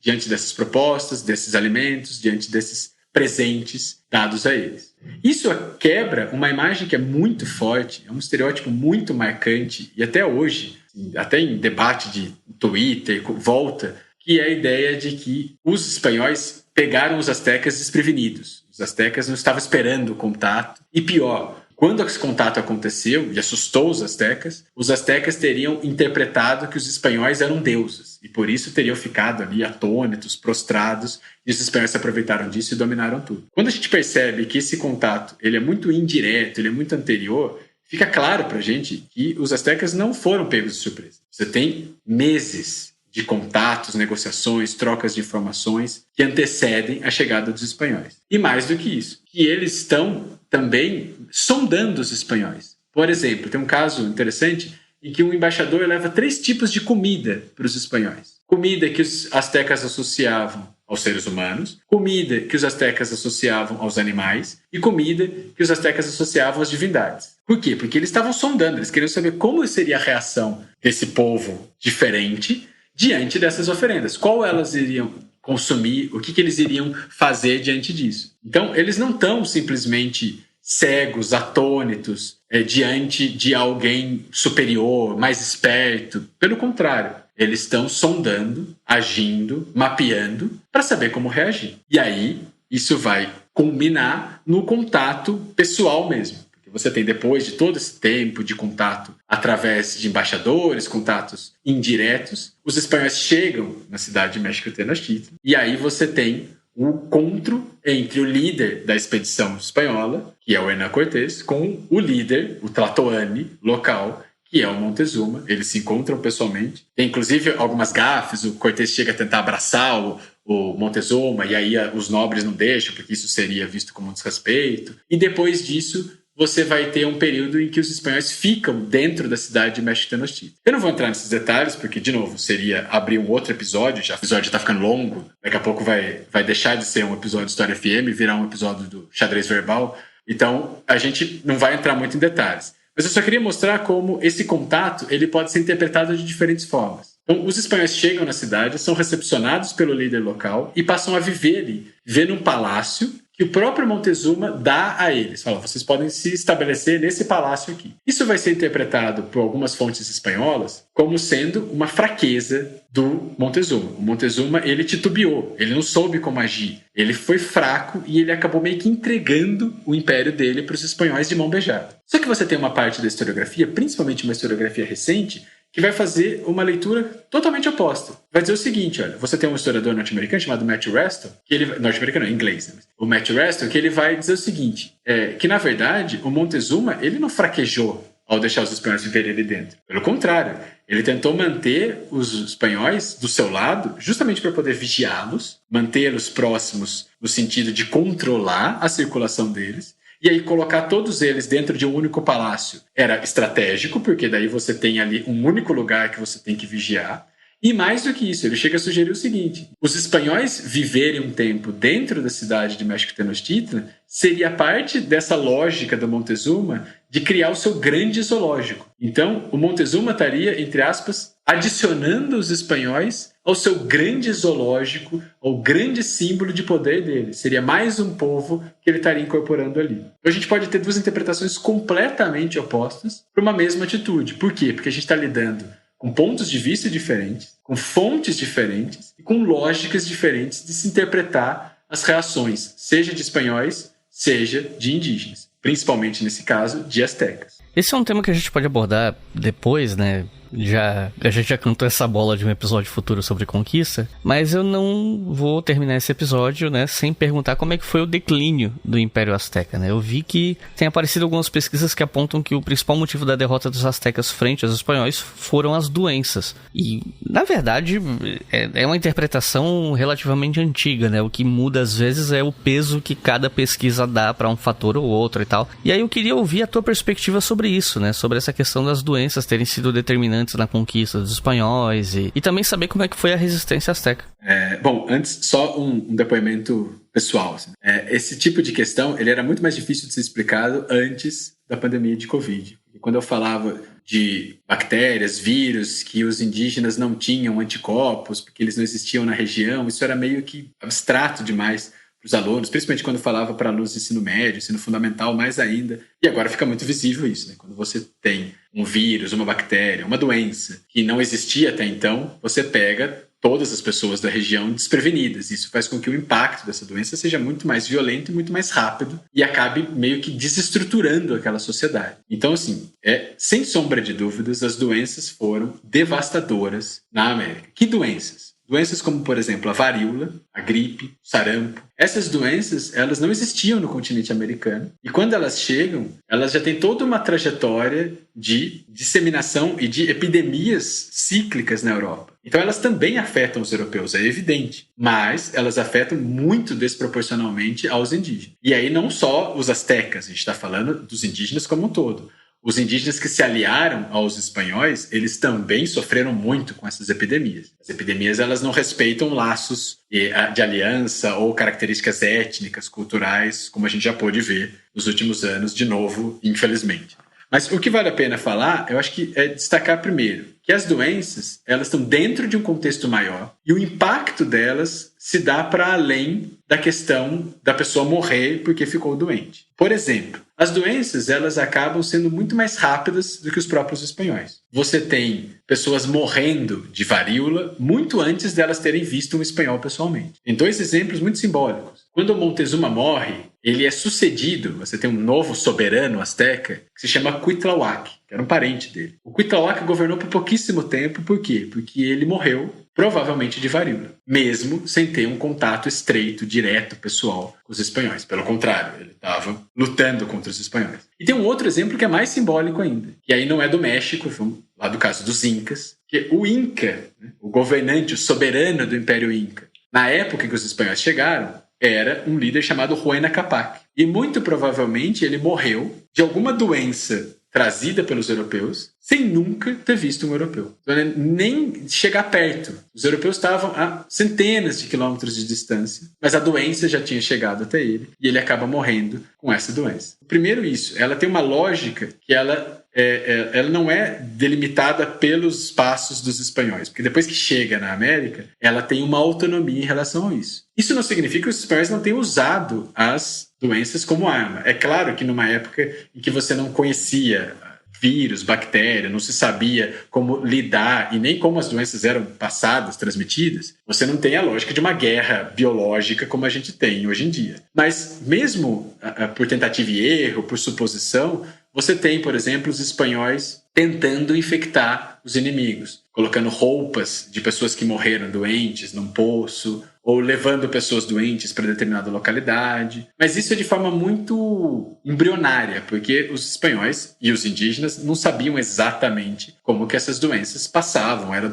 transmitidas ou eram tratadas. Mas como eu falei, vale a pena pensar essas doenças dentro de um cenário maior. Por quê? Porque o impacto delas não é simplesmente o de pessoas morrendo. E aí, milhares de pessoas morreram. Principalmente em momentos como, por exemplo, em que a cidade do México está sendo cercada pelos espanhóis. Então você tem ali milhares de pessoas trancadas numa cidade, circulando ali de forma extremamente restrita e aí passando as doenças muito mais rapidamente um para os outros, porque você não tem como escapar daquele lugar. Então você tem milhares e milhares de mortos. Mas é mais do que isso. O impacto das doenças, ele se dá num aspecto mais amplo, de desestruturação da sociedade. Porque não é simplesmente a pessoa que morre doente. São as rotas comerciais que são prejudicadas, são as plantações que são prejudicadas. Então você tem quebra de safra, você tem produtos que não eram da região, que eram abastecidos por outras regiões que não chegam ali. Você tem toda uma lógica social que acaba sendo profundamente impactada por essas doenças. Mas não dá para a gente falar também que tudo é explicado pelas doenças. Por quê? Porque o que acontece aqui na América, ele é uma junção de uma série de fatores. Então não dá para falar aqui sobre um debate a respeito da conquista, mas muito rapidamente, as doenças elas são um dos aspectos. Um dos principais, mas dentro de um cenário muito maior. Por quê? Porque além das doenças, você tem a questão das armas, você tem a tecnologia espanhola, europeia, que é diferente da indígena, então você tem armas de fogo, você tem espadas, que são diferentes da armadura e das armas utilizadas pelos indígenas. Você tem a questão geográfica também, então você tem ali a cidade do México sendo construída dentro de um lago, em cima de um lago, como sendo algo interessante em determinado momento, porque o acesso é difícil, mas também muito desinteressante em outro momento, porque isso faz com que os espanhóis possam cercar a cidade, não deixar ninguém entrar, ninguém sair, e ela acaba sendo enfraquecida inclusive pelas doenças. Você tem uma série de outras explicações. Alguns autores vão enfatizar a questão da comunicação, então o fato dos espanhóis terem tradutores, o fato dos espanhóis conseguirem entender a lógica local faria com que eles tivessem vantagens, mas enfim, isso daí é um tema muito vasto que não dá pra gente falar agora. O importante eu acho que é pensar as doenças como parte de algo maior e as doenças tendo um impacto para além de simplesmente a pessoa que ficou doente e eventualmente morreu por causa disso. Já em relação ao que você tinha perguntado, né, da resistência dos indígenas, eu acho que vale a pena a gente pensar no seguinte: os indígenas o tempo inteiro resistiram de diferentes formas. A resistência militar, bélica, ela é só uma das formas de resistência. Mas eu acho que o que vale mais a pena pensar aqui é que é impossível falar sobre a resistência dos indígenas. A gente já está aqui há mais de uma hora conversando e fica evidente que a gente não tem como falar de o índio ou o indígena. Porque o que tem, na verdade, são múltiplas culturas, muito diferentes entre si, que não se veem como uma unidade e muitas vezes que são inimigas. Então o que a gente tem, na verdade, é uma guerra que tem indígenas resistindo contra os espanhóis, como, por exemplo, os astecas, e aí eles vão, inclusive, ter vitórias militares contra os contra os espanhóis. Os astecas conseguem, num primeiro momento, expulsar os europeus de dentro da cidade. Então, os astecas conseguem, depois que eles mantêm os espanhóis dentro desse palácio, expulsá-los definitivamente. Não tem mais nenhum espanhol em México Tenochtitlan, por vitória militar dos indígenas. Tanto é que os espanhóis vão chamar essa batalha da Batalha da Noite Triste, porque foi uma derrota clamorosa deles. Você tem essa resistência.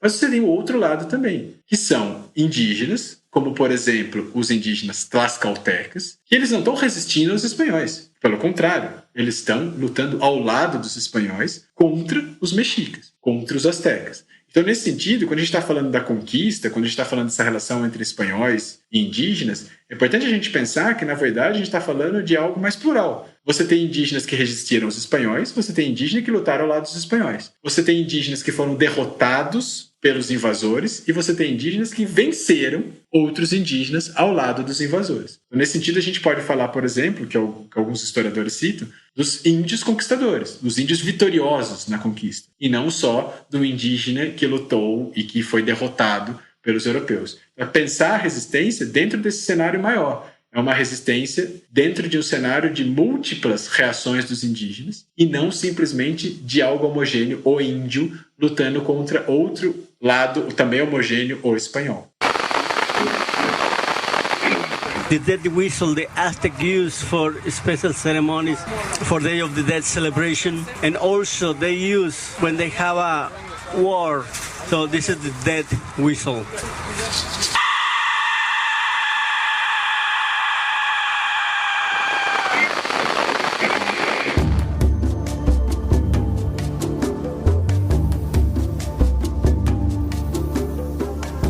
Bom, eu não sei se todo mundo que vai ver esse episódio sabe, mas o México é um dos países que abriga a maior quantidade de sítios arqueológicos do mundo, né?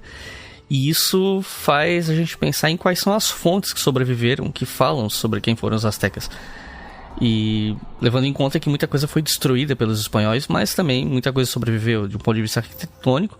E até onde eu sei, alguma coisa escrita também, né? Então eu queria saber quais são as fontes que nós temos para estudar os astecas.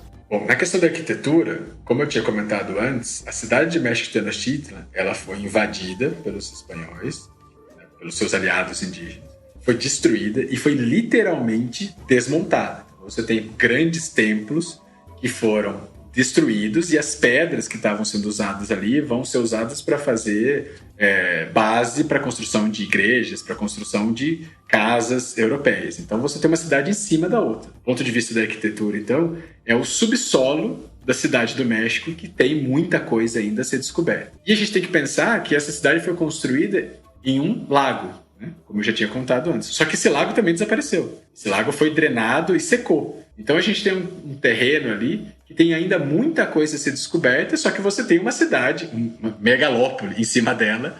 Então você tem uma dificuldade, e aí às vezes isso é comum, tá tendo uma construção no metrô do México, encontram alguma coisa, ou estão fazendo a fundação de um prédio, encontram alguma coisa, porque você tem uma cidade em cima da outra ali. Mas além das questões arquitetônicas, a gente tem também outros tipos de fontes. A gente tem as fontes europeias, evidentemente, tem muita coisa escrita pelos europeus, e foram as fontes que mais fizeram sucesso, mais foram lidas, e boa parte das explicações e dos argumentos que os espanhóis formularam lá no século XVI continuam sendo comprados sem muita crítica até hoje. Então essa visão muito negativa da religiosidade indígena como bárbara e demoníaca que está presente nesses relatos europeus de padres do XVI ainda continuam às vezes sendo reproduzidos de forma muito estereotipada. A visão heróica dos espanhóis de que nós, como poucos soldados, vencemos milhares e milhares de indígenas porque nós lutamos bravamente, porque nós somos superiores, nós levamos a civilização e o cristianismo. Isso está presente nas cartas do Hernán Cortés, está presente nas cartas e nos relatos de outros espanhóis que viveram ali, que atuaram na região e que também são muito reproduzidos até hoje de forma bem pouco crítica em alguns casos, principalmente pensando fora do ambiente acadêmico. Você tem ainda essa lógica funcionando de forma muito, muito parecida. Mas a gente tem também fontes indígenas. E isso vem despertando interesse cada vez maior dos historiadores. Isso não é de agora, isso é de pelo menos ali 50, 60 anos. Mas você tem uma atenção cada vez maior a fontes indígenas. Seja fontes indígenas anteriores à chegada dos europeus, que são poucas, quanto fontes indígenas produzidas já durante o controle, a presença europeia ali. E boa parte dessas fontes, elas são denominadas como códices. O que seriam esses códices? Eles são obras, né? Não são exatamente livros, mas eles são geralmente feitos com cascas de plantas, e eles são uma espécie de sanfona. Então você vai dobrando e vira como se fossem páginas. Mas não é a ideia de um livro que você vai virando a página e lendo. Na verdade, são narrativas mais amplas que não estão contando uma história, narrando com capítulos ou com frases, sujeito, verbo, predicado, mas são formas de registro local e que a gente tem muito pouco desses códices pré-colombianos. Por quê? Porque os padres destruíram muito, vendo isso como coisa do demônio. Os europeus, em geral, também destruíram muitos desses códices. E os próprios astecas destruíram muitos desses códices feitos por outros povos. Justamente para a ideia de consolidar uma identidade local e de construir uma memória e uma história para si. Então, assim, grosso modo, a gente não chega a ter nem 20 desses documentos pré-colombianos. Mas a gente tem muitos códices já produzidos durante a colônia. Produzidos por indígenas, produzidos por europeus auxiliados por indígenas ou produzidos pelos chamados mestiços, que eram filhos de espanhóis e indígenas e que escreveram sobre o passado, sobre as crenças, sobre os mitos, sobre os personagens anteriores à chegada dos europeus. Você tem muita coisa. Algumas dessas coisas produzidas na lógica anterior, então com aqueles glifos, com os símbolos que existiam na região. Outros misturados, que tem aqueles glifos, mas também tem coisas escritas em espanhol, em italiano. E, em alguns casos, textos escritos na língua local, escritos em náhuatl, que era a língua falada pelos mexicas, que é inclusive uma língua falada até hoje por uma parcela pequena dos indígenas mexicanos. Essas fontes acabam despertando cada vez mais atenção e mostram para a gente um outro ponto de vista, outras formas de se ler a conquista, outras formas de se interpretar a conquista. Um exemplo, não é uma das dicas do final, então, um exemplo é que a editora da Unesp publicou há pouco tempo atrás um compilado de relatos, que são relatos produzidos por indígenas e por mestiços, falando sobre a conquista. O relato que foi compilado por dois pesquisadores, o Jorge Baudot e o Todorov, e que acaba mostrando um pouco esse ponto de vista e essas fontes que durante muito tempo foram vistas como inacessíveis ou foram vistas, pensando numa visão bem preconceituosa, bem estereotipada, como fontes inferiores, porque as principais fontes seriam as europeias. Então vem mudando bastante sobre isso. E um outro tipo de fonte, que não é exatamente o códice, são os chamados lenços. E aí quem tiver um tempinho, digite aí no Google lenço de Tlaxcala, que é uma fonte sensacional. Esses lenços, eles eram tecidos, produzidos já desde o período pré-colombiano, mas de novo a gente não tem quase nada, mas que você tem durante o período colonial a produção, por exemplo, por parte da cidade de Tlaxcala, desse lenço que é um enorme tecido mostrando a cidade de Tlaxcala e todas as batalhas que eles venceram, a relação que eles tinham com os espanhóis. Então, a gente não consegue dizer que essa fonte é uma fonte indígena, porque, de novo, índio é algo muito abstrato, que não funciona quando a gente vai olhar para a América. Essa fonte, ela é uma fonte daquela cidade, mais particularmente da elite, da nobreza daquela cidade, que estava produzindo um documento que ia ser enviado para a coroa e que tinha interesses muito particulares, que era de manter os laços, os favores, as mercês que aquele grupo de indígenas tinha em relação ao rei espanhol. Então, essas fontes, elas revelam muitas coisas e elas impedem a gente de olhar para a América ou olhar para os europeus chegando na América como uma coisa simples, como uma coisa monolítica. O mundo europeu e o mundo indígena como duas coisas homogêneas, como duas coisas muito constantes, muito idênticas, muito fechadas em si. Pelo contrário, você tem pluralidades, misturas, você tem diálogos muito estreitos e a historiografia recente vem priorizando justamente esse tipo de coisa, que escapa a essas fontes ou essas interpretações muito tradicionais e muito estereotipadas. E para terminar, eu queria saber se tu poderias comentar a respeito de como esse tema, né, de astecas chega nos livros didáticos atualmente. Se você acompanha isso, se você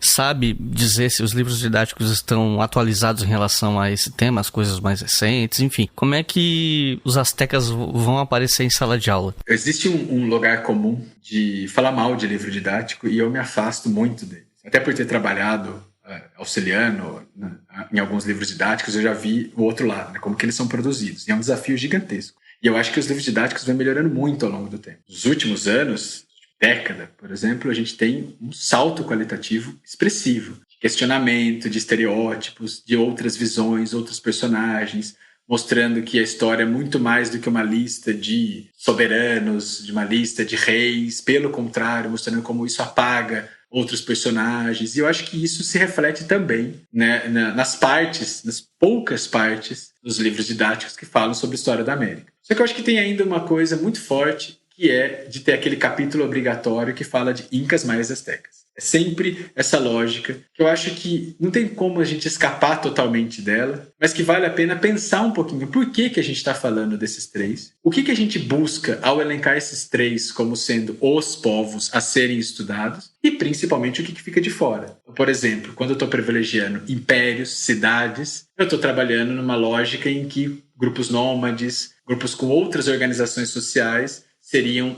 inferiores, atrasados, bárbaros. É claro que isso não está explícito nos livros hoje em dia, é evidente. Como eu falei, eu acho que eles melhoraram muito. Mas vale a pena enfatizar um pouco, colocar uma pulguinha atrás da orelha. Por que a gente está falando disso? Por que a gente está falando de outras coisas? O que a gente ganha e o que a gente perde ao fazer esses recortes? Porque escrever livro didático é necessariamente fazer recortes muito drásticos, muito violentos, porque você tem que resumir a história do mundo em algumas centenas de páginas. Então, pensar por que esses recortes estão fazendo já é uma forma de mostrar pra gente que eles não são naturais e que eles são frutos de escolhas. E muitas vezes escolhas que não são feitas pelo autor ou que não foram feitas agora. Às vezes são escolhas muito antigas, que remetem ao próprio período colonial. Uma outra coisa, pensando nessa questão dos livros e da escola, que eu acho que vale a pena, é que eu identifico isso desde quando eu dava aula para o ensino fundamental, que é uma espécie de ciclo vicioso em relação à história da América. E aí não é especificamente sobre astecas, é meio que sobre a história da América como um todo. Que é, primeiro, a gente fala sobre Brasil. Então, a aula sobre Brasil é uma coisa e o resto da América é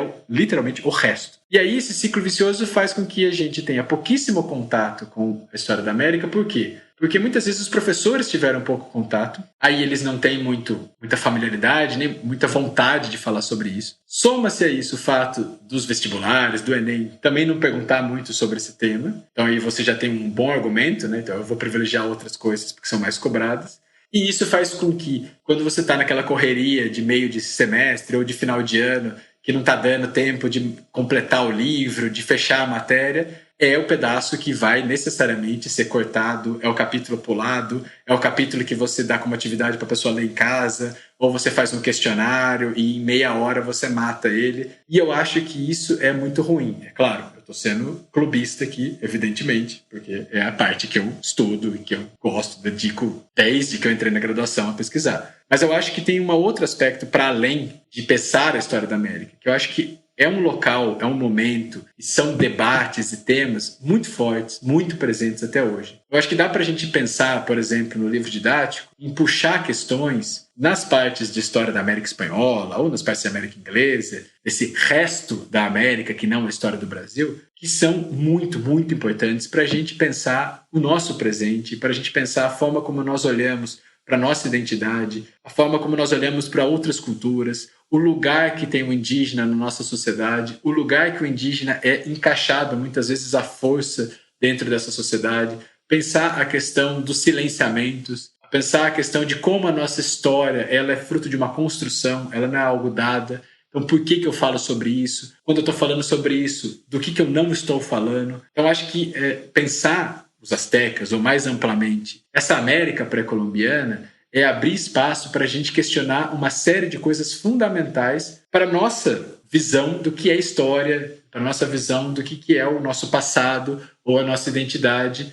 Ou seja, dá para a gente expandir o tema para muito além do que uma lista de povos que existiram antes da chegada dos europeus, que se resumem a basicamente 3, incas mais astecas, com uma tabelinha de características de cada um deles, e segue em frente, vamos para o próximo capítulo, porque o próximo capítulo é, entre aspas, mais importante.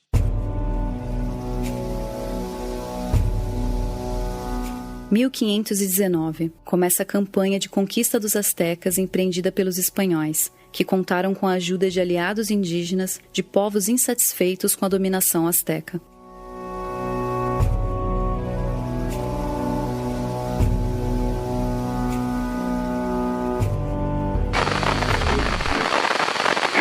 Recomendações de leitura para quem ouviu até o final, se interessou pelo tema, quer estudar mais sobre o assunto. Se tivesse que recomendar aí até 3 livros, o que é que você recomenda? Bom, Icris, eu vou falar sobre 2 livros e depois vou fazer algumas outras dicas de quem se interessa por séries, sites, enfim. Então, primeiro, eu acho que é muito difícil quem se interessa de fato por esse tema não ter que em algum momento pensar em algo em espanhol. Então, como uma dica de livro em espanhol, eu cito o livro O Quinto Sol, que é de uma historiadora chamada Camila Townsend. Ele é originalmente escrito em inglês, mas tem para o espanhol também, então para quem lê inglês também dá para ler.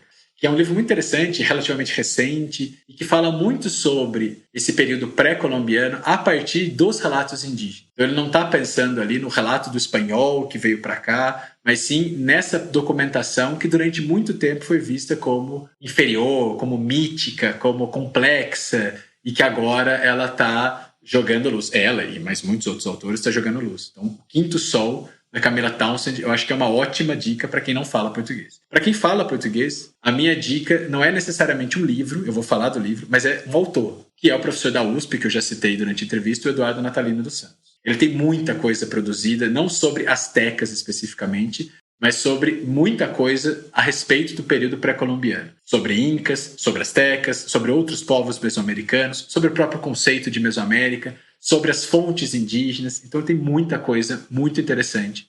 Alguns textos mais acadêmicos, alguns textos mais amplos, tem participação em podcast, tem participação em palestras no YouTube. Eu acho que vale muito a pena. Para ponto de partida da obra dele, eu acho que vale a pena 2 coisas. Primeiro, a dissertação de mestrado dele, que foi publicada em livro, que se chama Deuses do México Indígena, que é um texto bem introdutório, principalmente os capítulos iniciais que mostram muito um panorama da região do México, que região é essa, quais são os povos, e um site, que é o SEMA, ele faz parte, né, que é um Centro de Estudos Mesoamericanos, ele é um dos fundadores, e que tem bastante material ali, indicação de outros pesquisadores, artigos acadêmicos, fontes. Então, acho que vale muito a pena ir atrás do Eduardo Natalino dos Santos e do entorno dele, do que ele produz, de quem ele orienta, do site que ele organiza, dos grupos de estudo que ele faz parte. Além desses 2 livros, dessas 2 dicas mais amplas, eu tenho outras 3 que eu acho que vale a pena, que não são de livros. É um site, infelizmente um site em espanhol, que chama Noti Conquista, N-O-T-I Conquista, que é um site que foi produzido ao longo dos últimos anos como parte das celebrações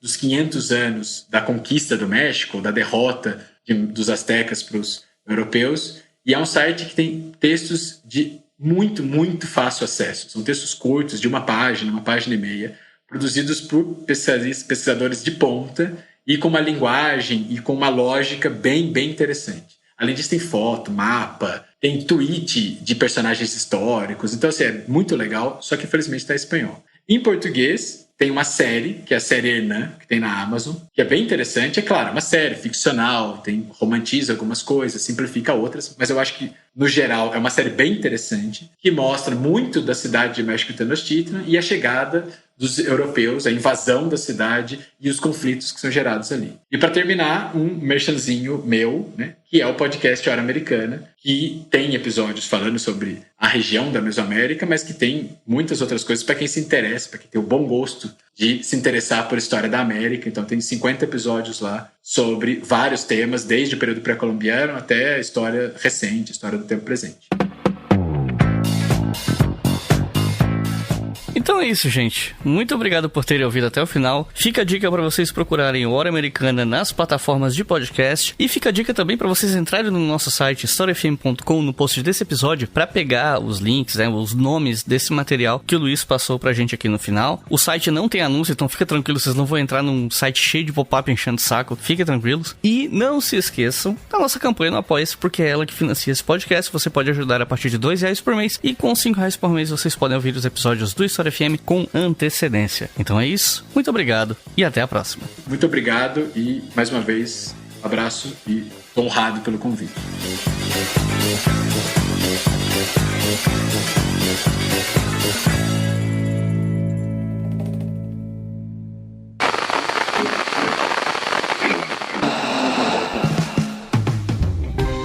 Este podcast foi financiado por nossos colaboradores no Apoia-se.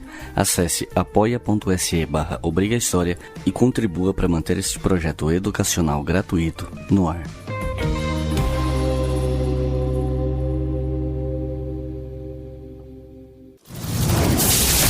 Esse podcast foi editado por Samuel Gambini, samuelgambiniaudio.com.